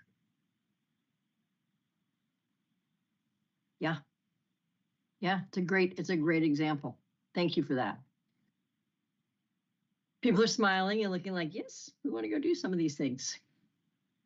All right, I do see Commissioner King just put her hand up, and then over to Commissioner Wall. And Commissioner Hatfield-Hyde still has her hand up, and I know she means it not to be, so I'll just acknowledge that. And I might just throw in there too, Don, again, is, because I mean, I am aware always that we get treated differently when we go to any department, staff or anything. And as soon as they find out we're a commissioner, all of a sudden we definitely get treated differently, Yeah. And we got to be mindful of that also. Yeah, good. Thank you. Yeah, to follow on, thank you. And to follow on with what so many of us are saying, we're saying the same thing over and over. And you're right, like we do have to move on and get to the rest of the agenda items. But I think, looking at it in the way that just who we are as people, and I think we are a harbinger of like what's coming in this kind of demographic shift that's happening, in that we're just naturally curious. We're just aware. We're just out there looking around. And yes, we are, I think, in general, I think we've all become much more aware of like we are commissioners and what our presence means and how we might frighten people accidentally and all those sorts of things. But I think there is a way to do this without damping folks' enthusiasm and say, maybe we shouldn't do that next time. Oh my God. And we would have missed out on this amazing hatchery trip. It's sort of like there absolutely positively is a way for us to just be us, and without it being really pedantic and without it causing a conflict. And I really do, I feel that very strongly, that there's a way for us to maintain that independence and that curiosity. And yes, I did bring up the tired us thing and put it on the survey, but that was after much ado. That was after like a long slog. Please don't think that was just easier. Snap your fingers and like, oh, that just happened. It wasn't that lickety split. Completely opposite. And so I think that we just need to somehow find that way. And there are entire commissions, there are entire states that never find that way of like, how do you not dampen that enthusiasm and creativity, yet still get all the other positive feedback that you get from it? Because so I think we are all saying that same thing. And I understand there needs to be limits. I understand that this is really far flung, like stick to our priorities. I really do get that. But I think some of the tone and some of the way it's set up now, we're going to change. We're going to change it. We've heard that. We've heard that loud and clear. So just to summarize where we're at right now, before we turn this over and move you on to your next thing is, we've got the comments and notes from today.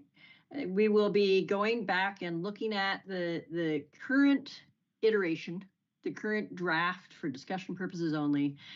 This is exactly what I was hoping would happen, is that you would say, what is it that's going to work for you and what's not? And I'm hearing clearly, you need to know, what are we doing here and why? What's the problem? How are we trying to fix it?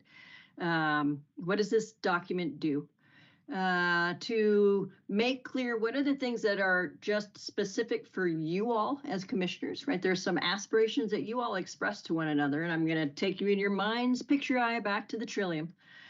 And then there are the things that are the shalls and must do's, and to be really very clear about what each of those things are. One's just a reminder too of what were some of your community agreements, is what I'd like to call them for you in terms of the trillium thing, right? And then what are the policy shalls, musts? And so we will be working on that. I will work with your chair, with your director, with your vice chair, if that is appropriate. And if some of you want to send me, and Commissioner Labhart, thank you again for sending me what you said. So if anyone else wants to send me some direct written things, please do. My goal is to fold those things in and make something that you all can say, okay, we understand why you're doing it. This is helpful for us now and for future commissioners as they come in. And providing that flexibility of letting you all be the wonderful creative individuals that you are. And I want to thank you for your time today on this particular agenda item.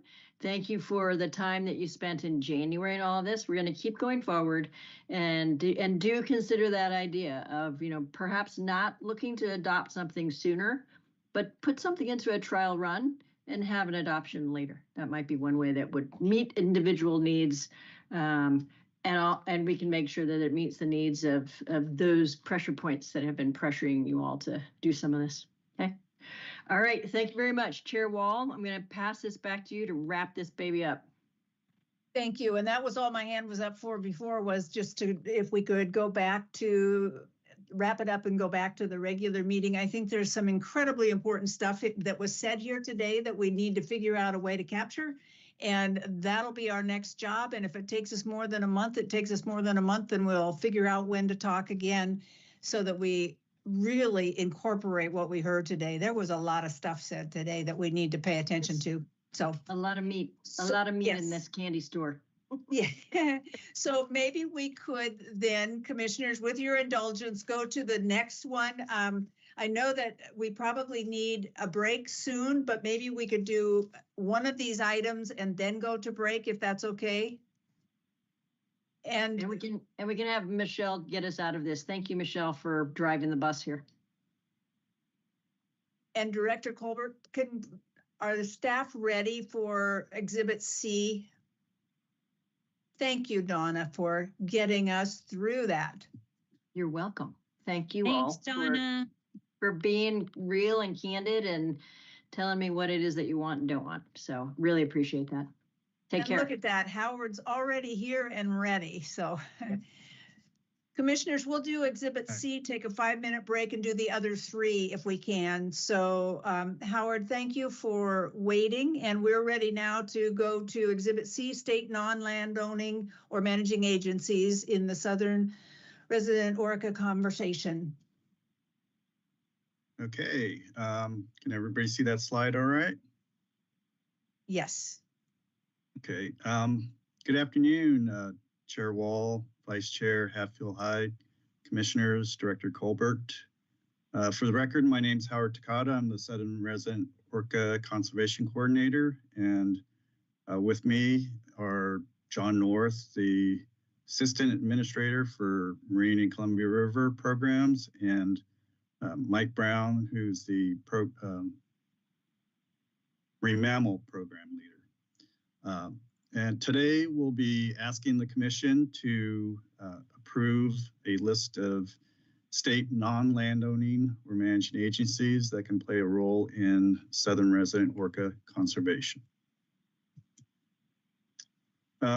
So first, I'd like to just briefly go over the steps we've been going through since the Southern residents were listed as endangered under Oregon's ESA. They were listed back in February of last year. In June, the Commission determined the state land-owning agencies that had a role or have a role in SRO conservation. Those agencies are ODFW, the Department of State Lands, Oregon Parks and Recreation Department. And each of those agencies are required to develop an endangered species management plan for SRO. That's something that we're working on right now, and we plan on submitting the plans to the Commission for approval in August. So that brings us to today's meeting, where the Commission will need to decide which non-landowning agencies can play a role in SRO conservation. Those agencies will not have to develop management plans, but they will need to provide written documentation of their roles and their proposed actions, which will be in the form of a memorandum from the agency's director to the Commission. And we are planning on presenting those to the Commission in August as well. Okay, so when determining which non-landowning agencies have a role in SRO conservation, the Commission will need to consider the agencies listed here. And for Commissioner Lappart's benefit, I'll just quickly read them. They're the Department of Environmental Quality, Department of Agriculture, Geology and Mineral Industries, Land Conservation and Development, the State Marine Board, Department of Energy and Energy Facility Siting Council, the Columbia River Gorge Commission, and Department of State Lands, their non-proprietary component, which deals with removal and fill programs. And I would like to mention that this list is not exhaustive. And so one agency that's not listed here is the Oregon State Police, and we would recommend to the Commission that they also be considered.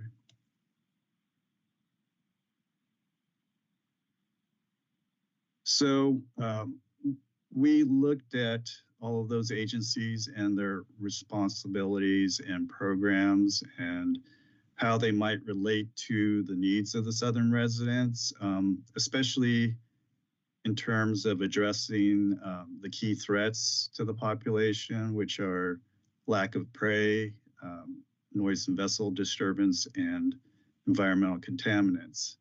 And so we narrowed down that list to these 5 here, which are DEQ, DLCD, Marine Board, DSL, and OSP. And so I'll just briefly explain our rationale for each of these agencies. DEQ is responsible for protecting and improving water quality in Oregon. And we believe that it can play an important role in addressing the threat of contaminants, not just in the territorial sea where SRO are found, but maybe more importantly in freshwater and estuary areas where their preferred prey, Chinook salmon, spend the first part of their lives. And that's really the pathway that contaminants get into the orcas is through their consumption of contaminated prey. DLCD is the lead agency in management of Oregon's coastal zone, which extends from the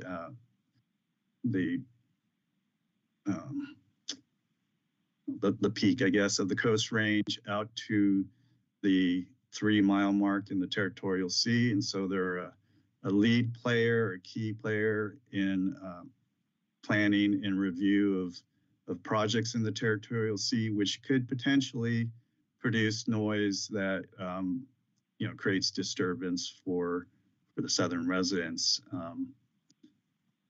The State Marine Board is responsible for boating regulations and boater education.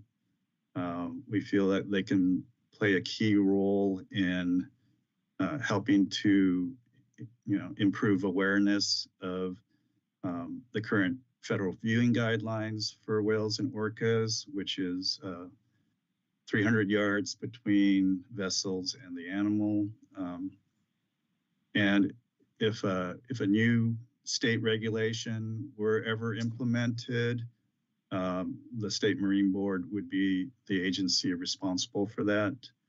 And then the Department of State Lands, their non-proprietary component, handles all of the permitting for dredging activities. So we believe that they would be or play an important role in helping to either minimize or avoid potential noise disturbance from dredging activities. And then finally, the OSP's Fish and Wildlife Division is responsible for enforcing Oregon's fish and wildlife laws, but they also enforce state and federal boating regulations. And although the current federal guidelines are not enforceable, they do conduct regular patrols out there, and we believe that that's a good opportunity to do some on-the-water outreach and education with boaters and help increase awareness of the guidelines and why they're important. Also, again, if there were any new state or federal regulations established in the future, they would be the ones to enforce it.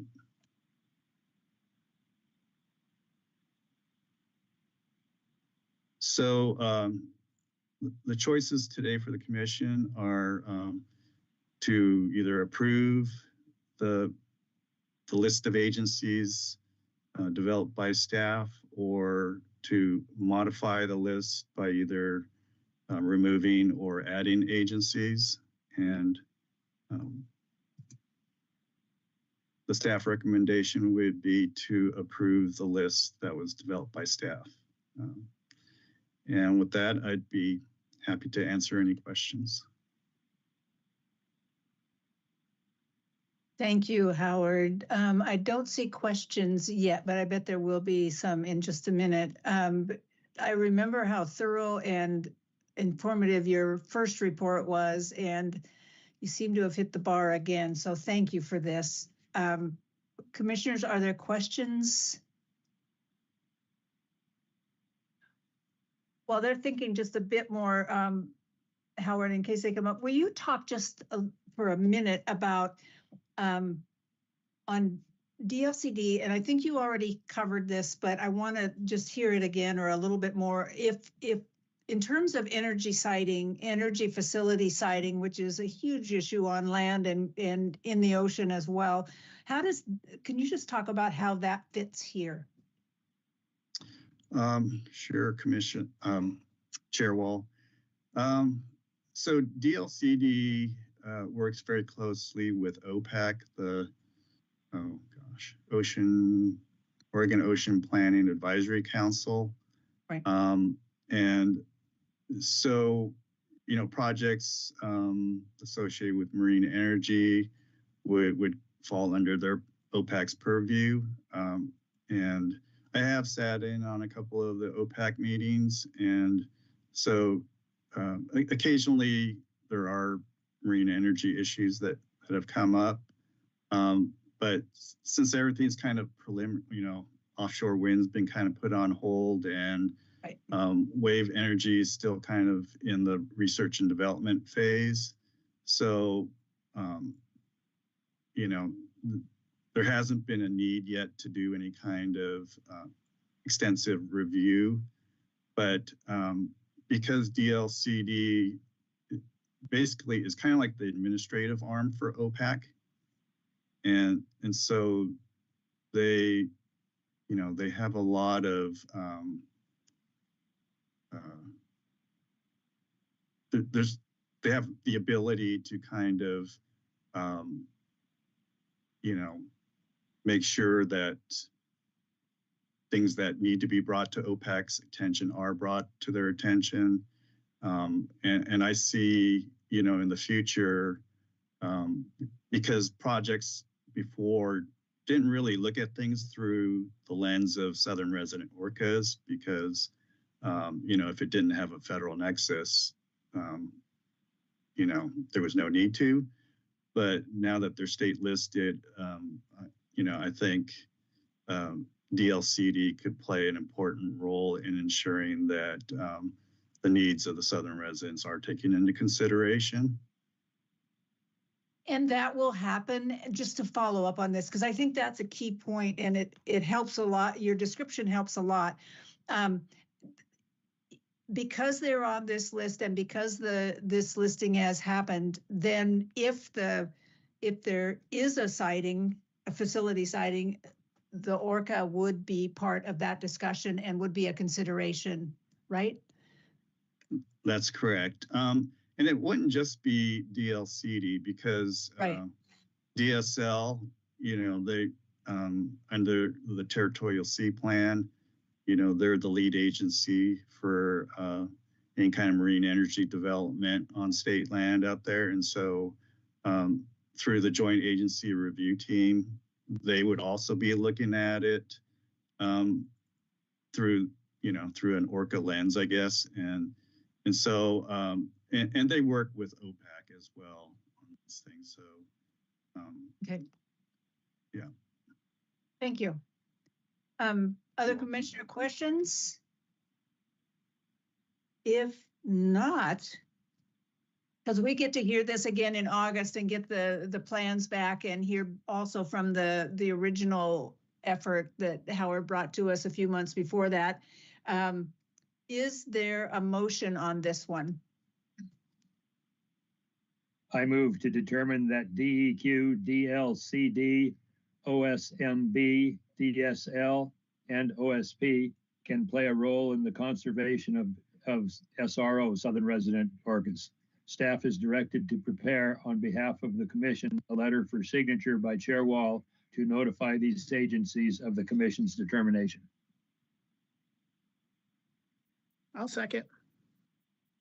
Thank you. It's been moved and seconded to determine that DEQ, DLCD, OSMB, and DSL, specifically the removal and fill program, and OSP can play a role, as was read into the record. Those in favor of this motion, let's do a roll call on this so we can pick up Commissioner Labhart as well. Michelle, will you call the roll? Spellbrink? Yes. King? Yes. Hall DeFries? Yes. Labhart? Yes. Hatfield Hyde? Yes. Wall? Yes. So unanimous, Michelle, and thank you, Howard, for that. And we will move on and hear from you again in August. And Commissioner, let's take a 5-minute break and then we will do the other 3 items. And the first one of those will be OCRF project funding, and then the access and habitat and swap. So 5 minutes, if you will. So be back 2:32 or 3. Yeah. Thank you.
I think we'll go ahead and try to get started. Commissioner Labhart, are you back on the phone?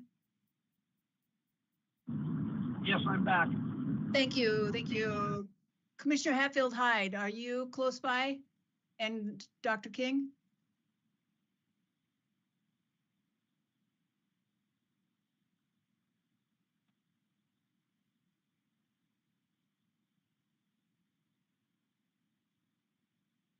Hello?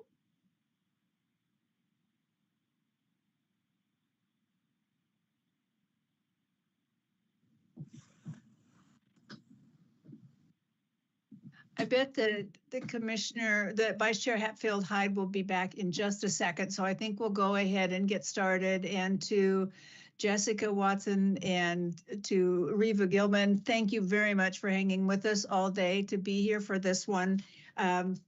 We are ready for Exhibit D, Oregon Conservation and Recreation Fund project funding. So which one of you is going to start off and introduce this? Chair Wall, that would be me. Thank you so much. Go right ahead. Thank you. All right. Great. I will just pull up my slides just a second. Please let me know if you can see that okay. Yes. Okay, great. Thank you. So good afternoon, Chair Wall, Vice Chair Hatfield Hyde, Director Colbert, and members of the commission. Thank you so much for the time to speak today on behalf of the Oregon Conservation and Recreation Fund. I'm Reva Gilman, and with me is Jessica Watson, Acting Habitat Division Administrator. Today, the advisory committee, the OCRF Advisory Committee, is seeking Commission's approval to fund 17 projects selected from our most recent request for proposals.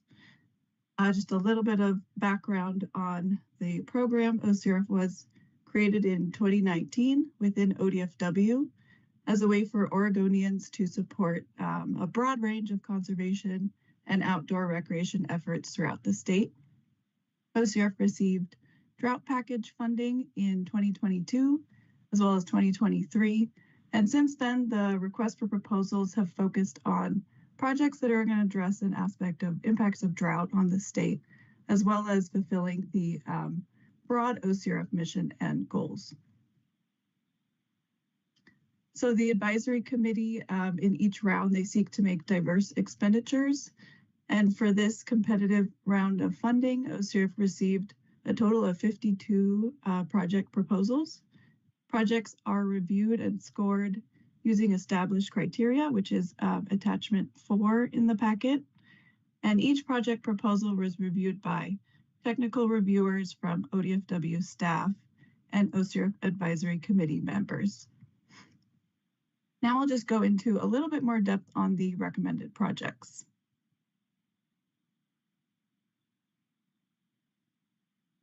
So of the 17 recommended projects, 12 addressed drought impacts to fish and wildlife, and 5 were focused on non-drought related conservation and or outdoor recreation.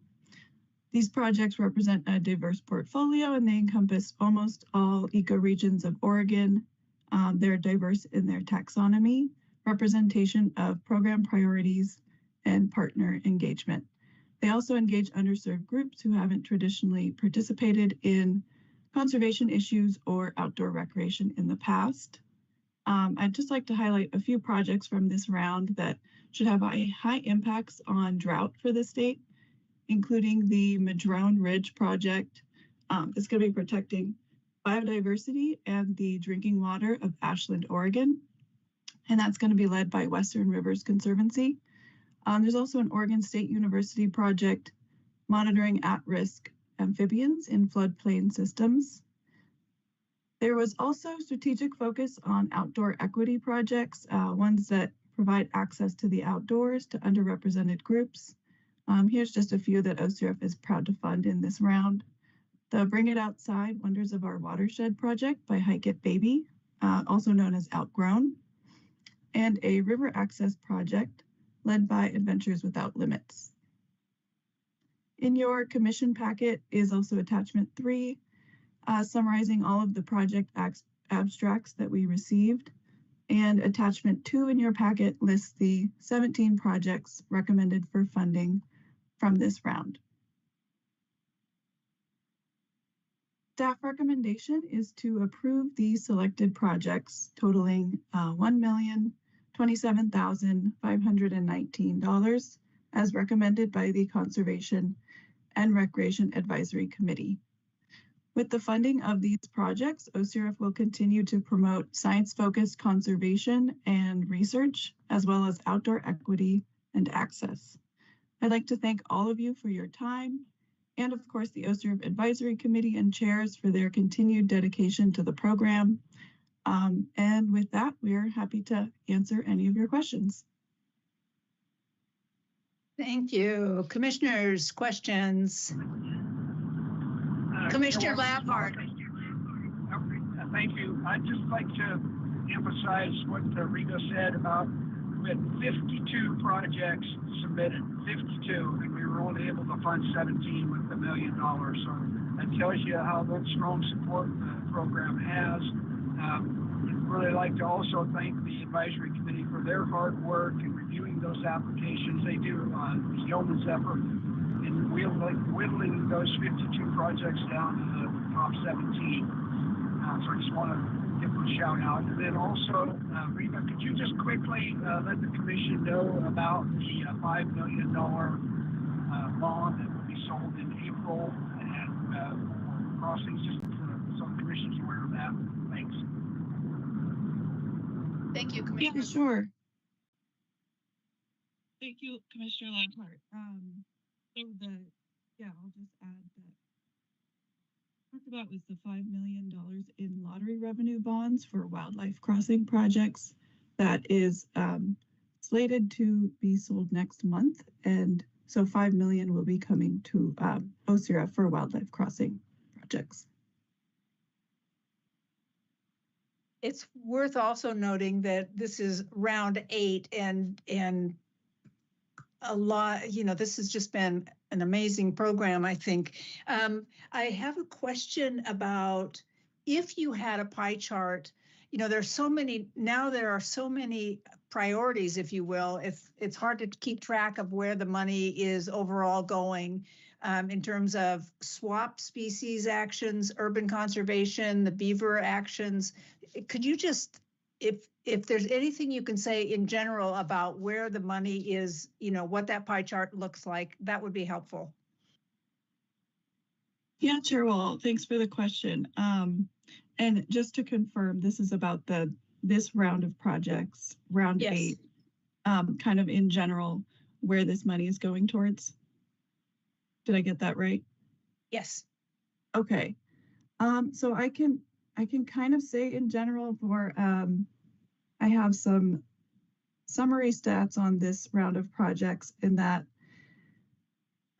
we have classified them on the spectrum of conservation versus recreation classifications, and 35% of them are considered conservation with a recreation element. So that's a good portion of them that are focusing on conservation, but also working in that engagement, community engagement aspect to their projects. So that's a large part of this round. Also, I will add most of these projects do have that community engagement aspect that I just addressed. 15 of the 17 projects do involve community engagement. So they're actively engaging folks with the conservation and outdoor recreation projects that are in this pool of projects. And then I also have that 11 of these projects, their primary taxa that will be addressed are mammals. So a good portion of them are working on conservation strategy species that are mammals. It's a good portion of these. Did that kind of help address some of your questions?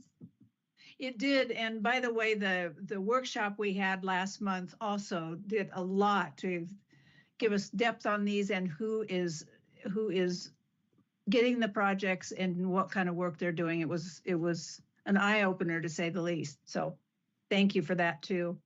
Commissioners, any other, there's a hand up, but it's not associated with, it's just on the view all. So I'm not seeing any other questions. So do I have a motion to some? Sorry, Chair Wall, my hand is up. I'm not sure why you're not seeing it. Sorry. I Okay, did move to another screen. That could be, sorry about that. then go ahead, Commissioner King. Thank you, Chair Wall. Sorry for the technical issue. Anyway, my question, it seems to be the same one on repeat. We're funding the same organizations that we funded before. So for example, like one of the people that gave a presentation last month, the Hike It Baby, Outgrown, that's who just got the grant again. Is that right? So do we have any percentages on repeat funding? Because it was up to as high as 40% of the people we funded got funding before. So do we know what we're looking at this time? Yes, Commissioner King, thanks for the question on that. So I do have some information on how many of these folks have received a previous OCRF grant award. And Hike It Baby is one of those. They had received one way back when we first started, I believe. They received a grant. So I have that 47% of this round 8 are new grant recipients to the OCRF. And then on the flip side of that, that means that 53% of them have were prior grant recipients. Okay. And again, back to my same question, what are we doing? I know that there's been there's a new strategic plan. There's all sorts of outreach with, I know the vice chair, Maurizio. What are we doing to break that wheel of repeat funders? Or is there more of an explanation? Is it we're doing multi-year? What exactly is happening that our percentage of repeat funders is so high, particularly when the funding is so limited, as we've just talked about? It's only $1 million. So where are we with that?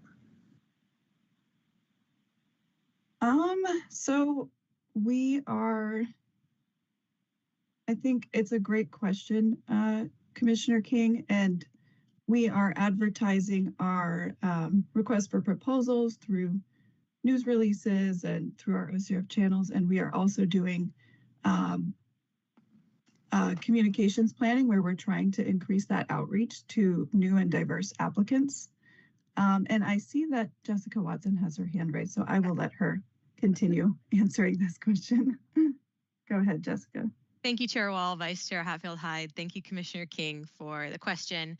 One of the projects that's up as part of these 17 projects up for approval by the Commission today is one with ODFW, which is entitled Relevant and Authentic Engagement for ODFW and Urban Populations. And that is to try and take that work that last happened at that workshop and move it forward. To your point of some of the discussion that started there is trying to then now bring that discussion forward and kind of meet some of those strategic objectives of getting a more diverse applicant pool and, you know, letting those who don't know that the table exists know that the table exists. So kind of bringing it back to that workshop that happened at the last commission meeting.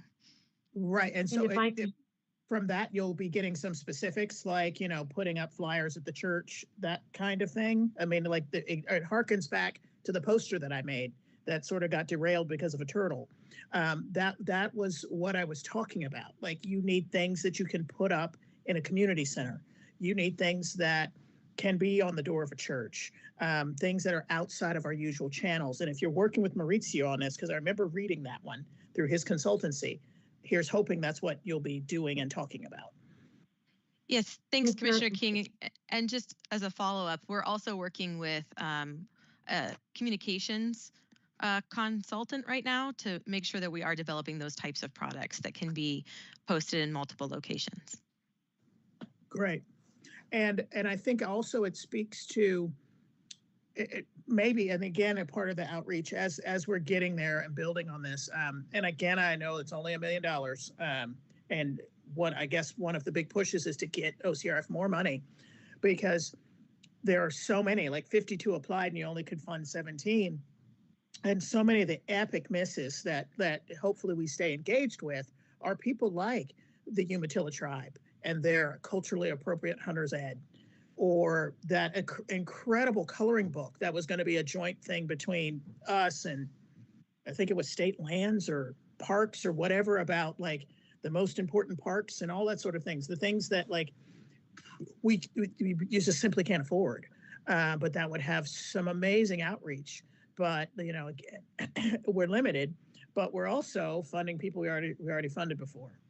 So here's hoping we start to like look at that more broadly. That's the hope. Did you want to say something, Director Colbert? Yeah, I wanted to also make sure we didn't miss something else we learned at that last workshop.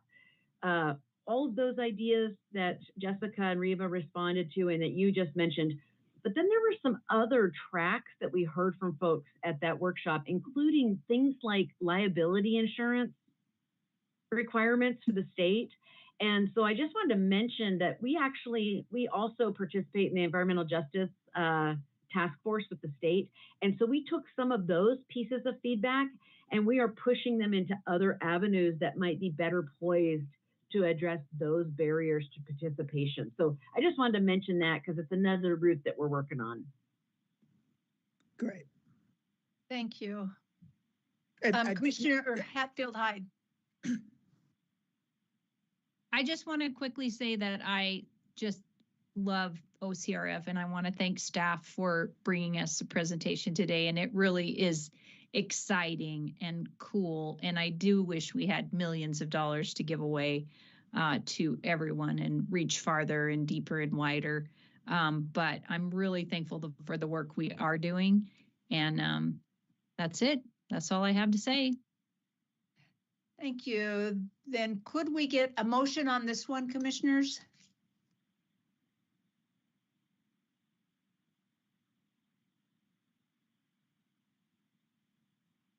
I'll read it.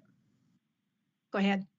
I move to approve the 17 projects recommended for funding by the Oregon Conservation and Recreation Advisory Committee as described in attachment 2. Is there a second? I second. Thank you. It's been moved and seconded to approve the 17 projects recommended for funding by the OCRF as just read into the record. Could we have a thumbs up from the commissioners online, and then I'll check with Commissioner Labhart. So it looks, Commissioner King, what about your vote? Sorry, I don't know why you can't see me. I'll come back to the other monitor, but my thumb is up, sorry. Thank you. And Commissioner Labhart? Votes yes. Thank you very much. And thank you to Reva and Jessica. And we'll move on to the next one. Thank you both. And Michelle, that was unanimous on that one. Then Exhibit D is, and Travis is already online. So it's access and habitat. And so Travis, will you introduce yourself and your topic? Yes, give me 1 second to get the presentation here.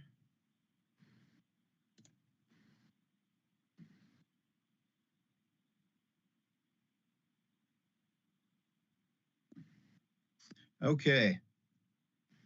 Good afternoon, Chair Wall, Vice Chair Hatfield-Hyde, Director Colbert, members of the commission. For the record, I am Travis Schultz, the Access and Habitat Coordinator. There are 2 Access and Habitat Board recommended projects before the commission today.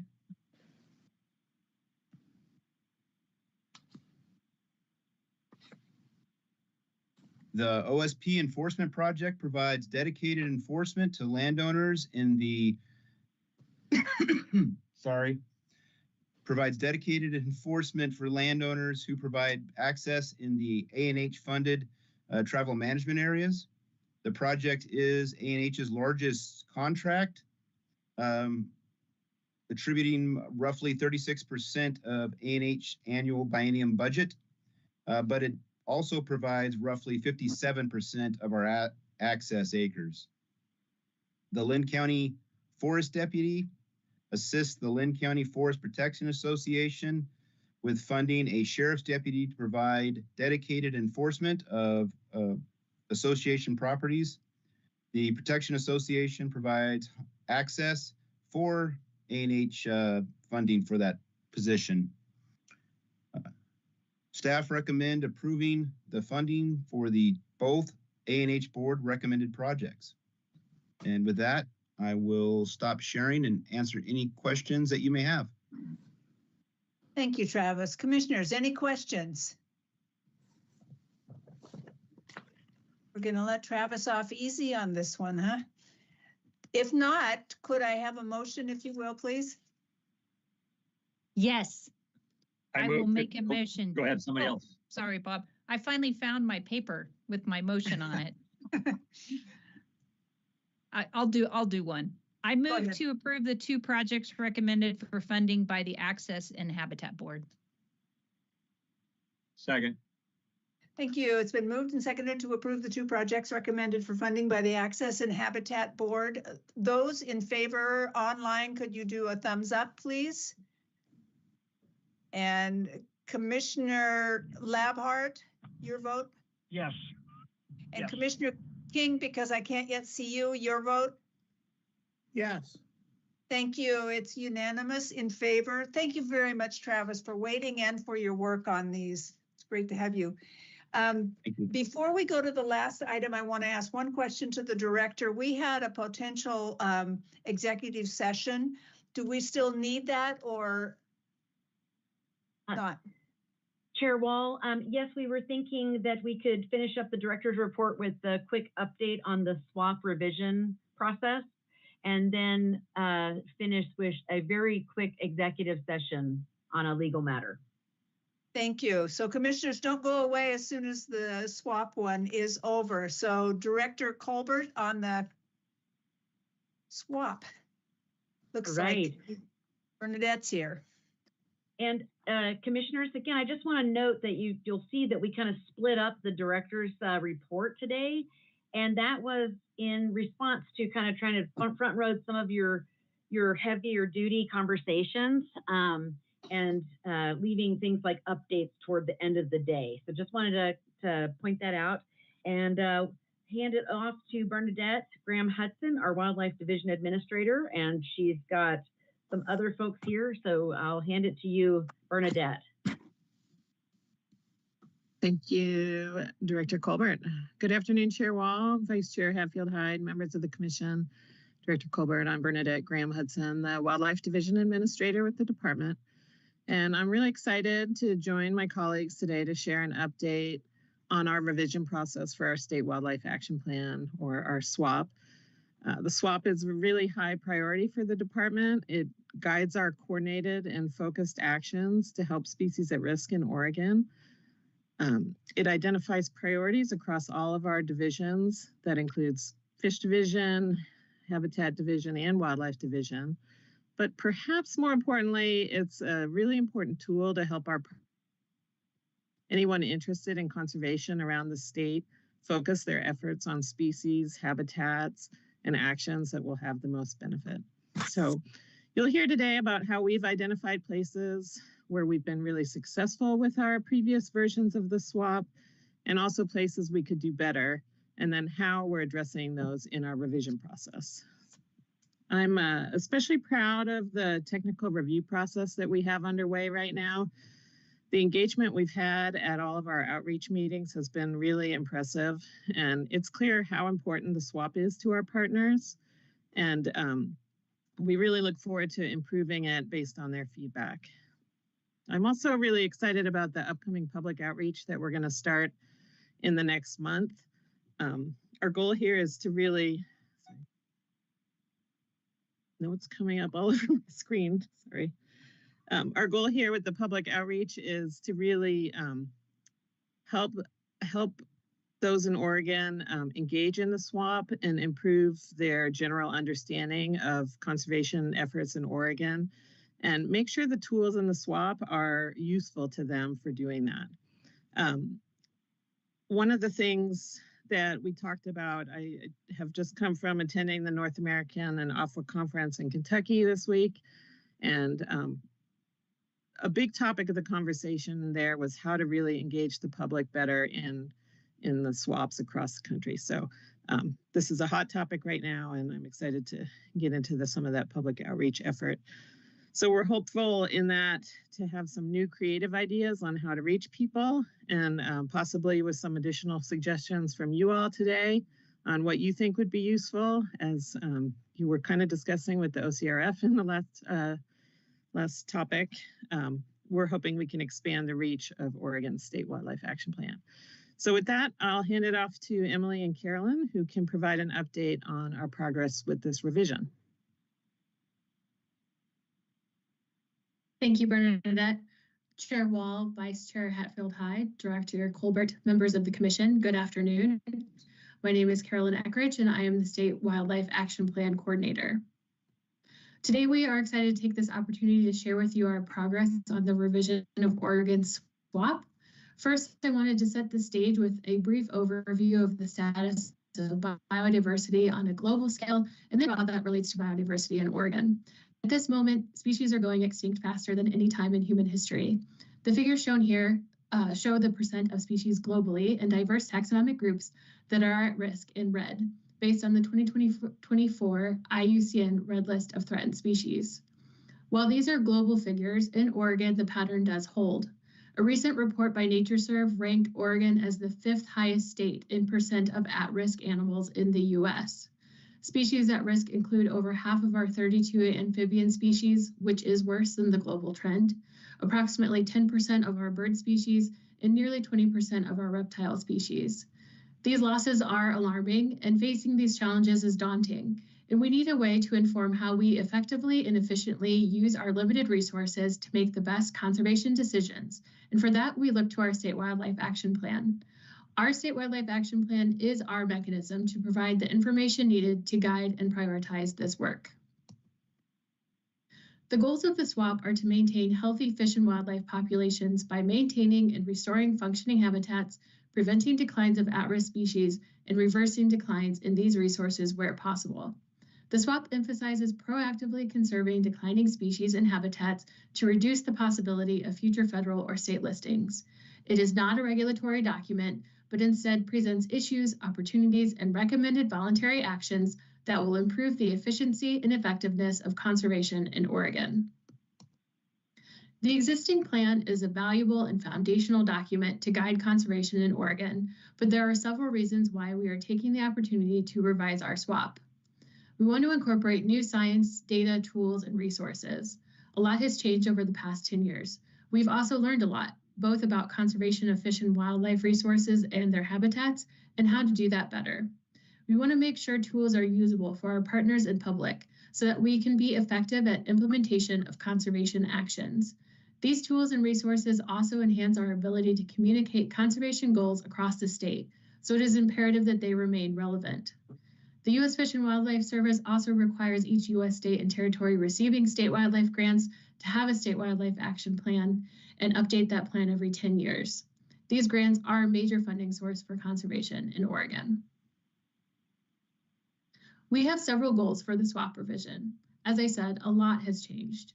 We'll be making sure that the information we provide is up to date, accurate, and complete.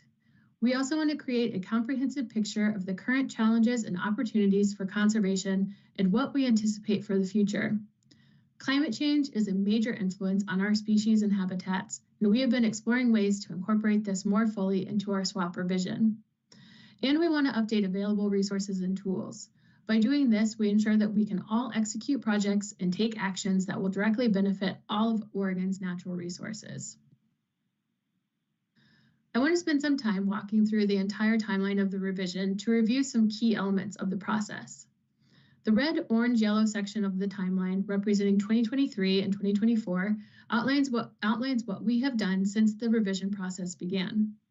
We have completed an extensive internal review of existing content and began our outreach with a series of presentations to partner groups and outreach events. In April, we sent on an external partner and public survey to get initial thoughts on the existing SWAP and areas to focus revisions on. For the last half of 2024, our staff worked hard to update the SWAP, incorporating the feedback that we had received to date to produce first drafts of updated sections. And for now, what we have planned for 2025, which is in green. In early January, we held our community engagement kickoff meeting and outlined the two primary audiences for the SWAP revision. Basically, members of federal, state, and local agencies or tribes or organizations that are working in conservation are our technical partners. Then there's the more general, non-technical public audience, who are folks who don't do this as their job every day, but are still looking for information or want to connect to conservation opportunities in their area. In February, we began a series of partner technical review work group sessions. These topic-specific meetings focus on discussing and reviewing specific sections of the SWAP. These meetings will continue through May. We will also be ramping up our non-technical focused outreach and education, utilizing a variety of formats to reach new audiences. Our staff will then work to incorporate the feedback we receive throughout this process to complete a final draft of the SWAP at the beginning of July. That allows us to submit the final draft to you, the OVFW Commission, for approval at the August Commission meeting. And finally, the SWAP is due to the service on October 1st, 2025. Following submission, the U.S. Fish and Wildlife Service will develop a technical review team that will approve the revision in 2026.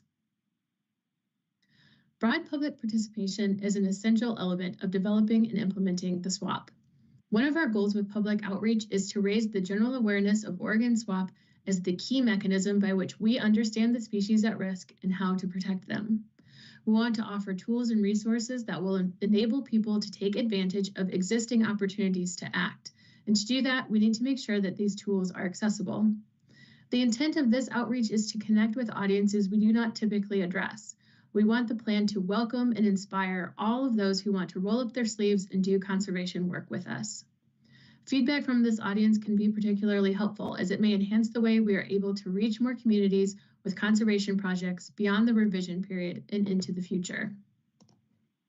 Some of the things we hope to achieve through our partner outreach are that we want to highlight the valuable knowledge that many partners have, acknowledging that technical experts may have more and better information. Our partner input on what we've done to date and what additional information or ideas should be considered will help us to enhance the information we provide to support cohesive conservation action. This also helps us to ensure information and tools provided are useful to our co-managers and partners. We want the plan to welcome and inspire all of those who do conservation work. The usefulness of this plan hinges on the cooperative nature of actions and implementation. The SWAP can only be successful in implementing effective action with broad support and buy-in from partners. And now Emily Van Wyk will tell us more about some of the revisions we have been working on. Thanks, Carolyn, and good afternoon. For the record, my name is Emily Van Wyk. I'm the Acting Wildlife Diversity Program Coordinator. And I'd like to take this time with you today to step through some of the key updates that you can anticipate in the SWAP.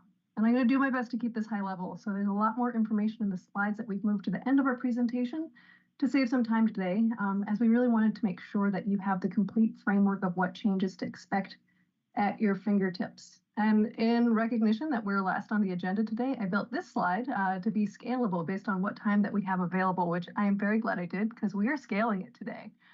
So please bear with me as I try to adjust to our slightly truncated timeline. So first, I'd like to focus our attention here on those first two items up top. So as you've heard throughout, we're changing the name of our State Wildlife Action Plan, and that's to be in line with national terminology. We have always had to define the Oregon Conservation Strategy as Oregon State Wildlife Action Plan when talking to partners that cross state boundaries. And by updating the name, we can make our communication more straightforward. Shared lexicon is powerful and it can promote understanding. Second, we're working towards a complete integration of what was the Oregon Nearshore Strategy and Oregon Conservation Strategy. By moving those two items into the same document, we're able to provide more inclusive information on how those threats impact all habitats and make this more accessible to our end users. When we're thinking about these large landscape level impacts, it really makes sense to consider both marine and inland threats together.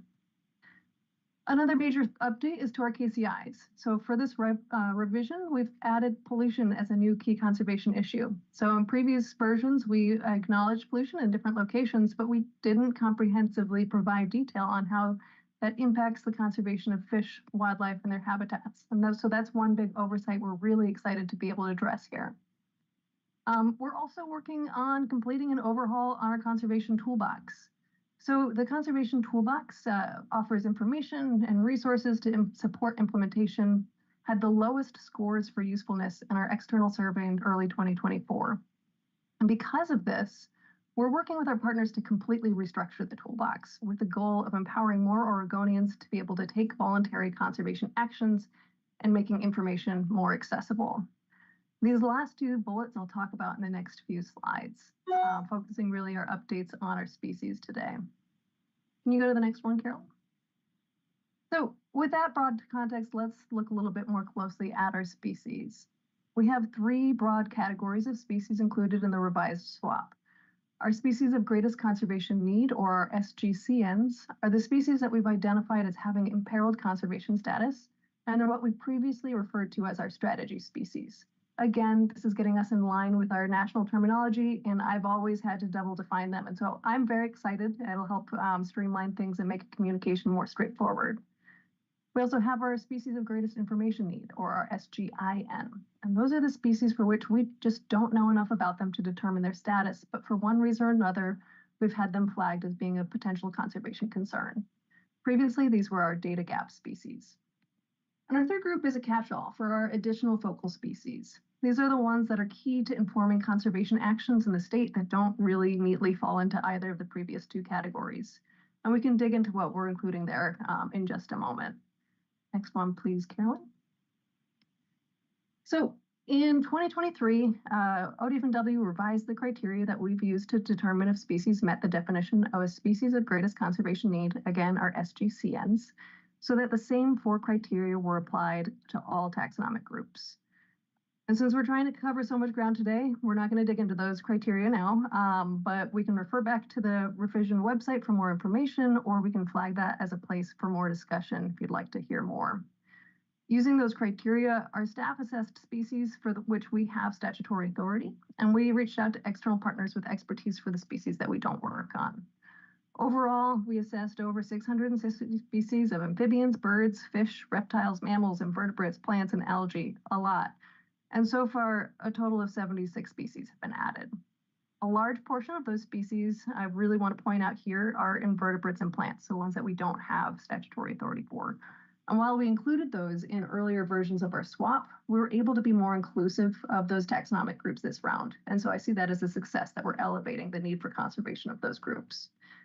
We also removed 28 species. And while some of those removals were because of recovery, like the peregrine falcon, many others were because we were trying to make sure that our SGCN criteria were clear and consistent and reflected our species most at risk in the state to help keep our conservation efforts focused. Many of those removals are reflected in other locations in the State Wildlife Action Plan. We also identified 101 species of greatest information need through that process. Currently, we're working with partners in the public on technical review of the list of our SGCN and our SGIN now. So we've completed 4 species-focused meetings so far, with a meeting on plants and a meeting on all marine species coming up soon. Next one, please.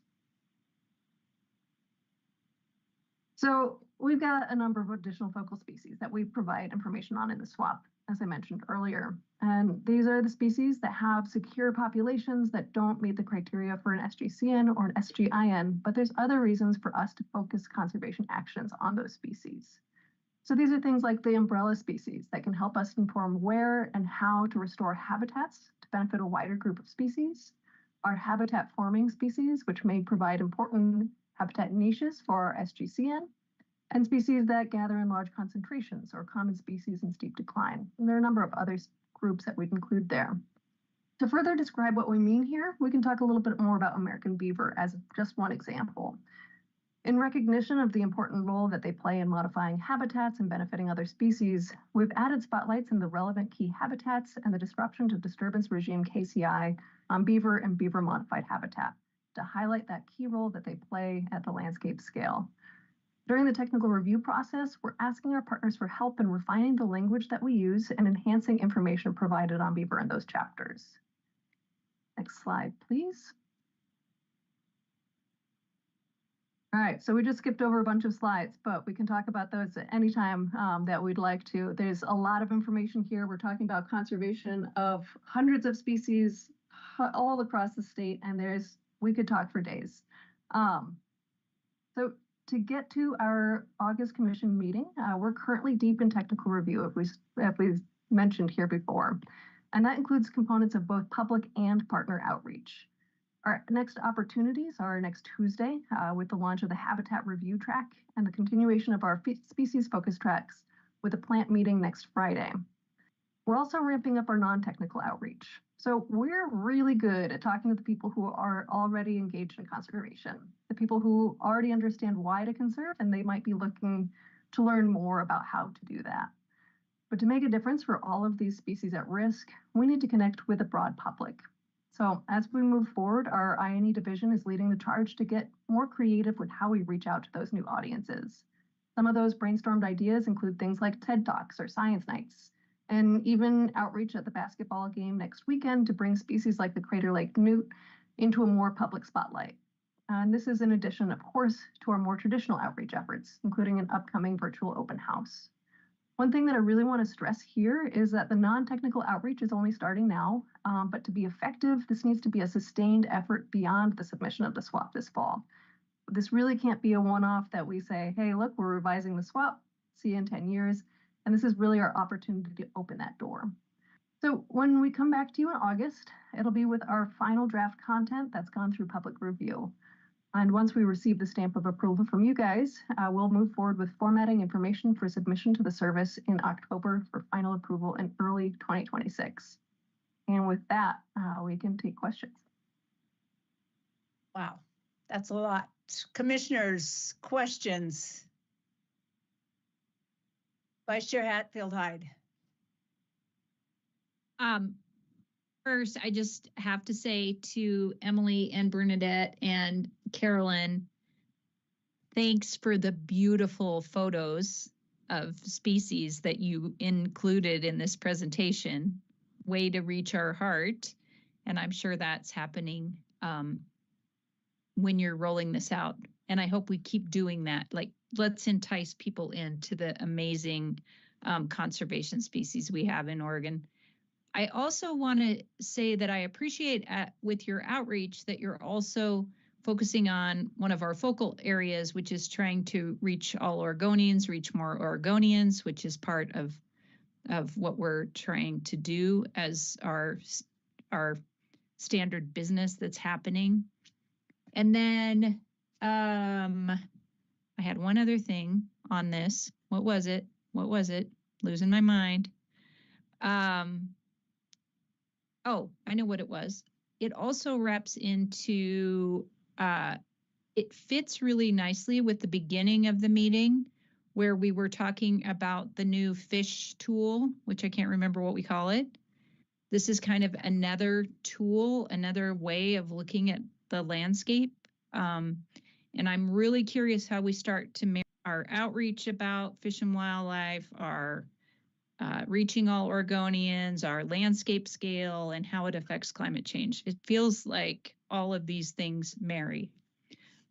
So anyway, thank you for your work on this. And it's really, it's devastating, the state of some of our species, but it's really exciting that you guys are pulling together more tools to help them. Chair Wall, Vice Chair Hatfield-Hyde, thanks for that. Emily might be able to provide more detail, but I think one of the strong points in our SWAP is our compass mapping program. And part of the revision will include incorporating some of our newer tools like the priority wildlife connectivity areas, and possibly once it's complete, we might be able to wrap in that aquatic habitat prioritization as well. But that's the type of thing that I think can be a really useful tool for our partners in looking at places to work and trying to make the best use of some of those advancements we've made in the last 10 years. So I'll turn it to Emily and see if she or Carolyn wants to add anything there. Sure, thanks Bernadette. And I can elaborate there. So some of the updates that we skipped over here include additional tools. And so in a lot of ways, we're looking at the SWAP as kind of the central location for many of these tools, things like the aquatic habitat prioritization, our conservation opportunity areas, our PWCAs, and providing access. So we don't have a lot of funding or support or opportunity to do a lot of this work on our own, but where we're really successful is taking those limited resources and informing conservation across the state. And what the swap does is help us drive this cohesive conservation action. So we can't do it alone, but we're really good at getting additional partners in the room. And so that's where we're successful. Compass that Bernadette's bringing up is something that we're doing a pretty big lift on. So we're bringing that in-house. We'll be able to incorporate data layers from all sorts of partners. So that way we can provide easy access to users who are interested in, all right, so what is fire looking like in this area? How is that impacting these species? Can you query that system and pull out what species of greatest conservation need have modeled habitat or actual observations, and how that can help inform conservation actions on the ground? And so trying to have that as this clearinghouse of information that also allows folks to take information, take layers that are relevant and inform their own decision-making processes. And so things like the aquatic habitat prioritizations would absolutely be wrapped in there. And we're excited to see next steps there. Thank you. I don't see other hands up right now, but there might be another one in a second. But I do have a question, and I feel like any one of the pieces of any one of those slides could be an hour-long discussion, and there's so much in this. And what I keep hearing is that these technical review groups, there's so many groups out there who are interested and are providing information and are engaged, which I think is terrific. It's a stunning amount of information and technical information that you're dealing with. My question is a general one. We're in an extinction crisis. The charts are clear on that. And this is a chance to really get a snapshot. At the end of the day, and I know there's no way to actually answer this, but I would appreciate it if you would give it a shot anyway. And that is, because we're in an extinction crisis, and because at the end of the day, what we would like to do is make a dent in that crisis and have a good overall view of the status of these species that are in trouble for one reason or another. Can we make a dent?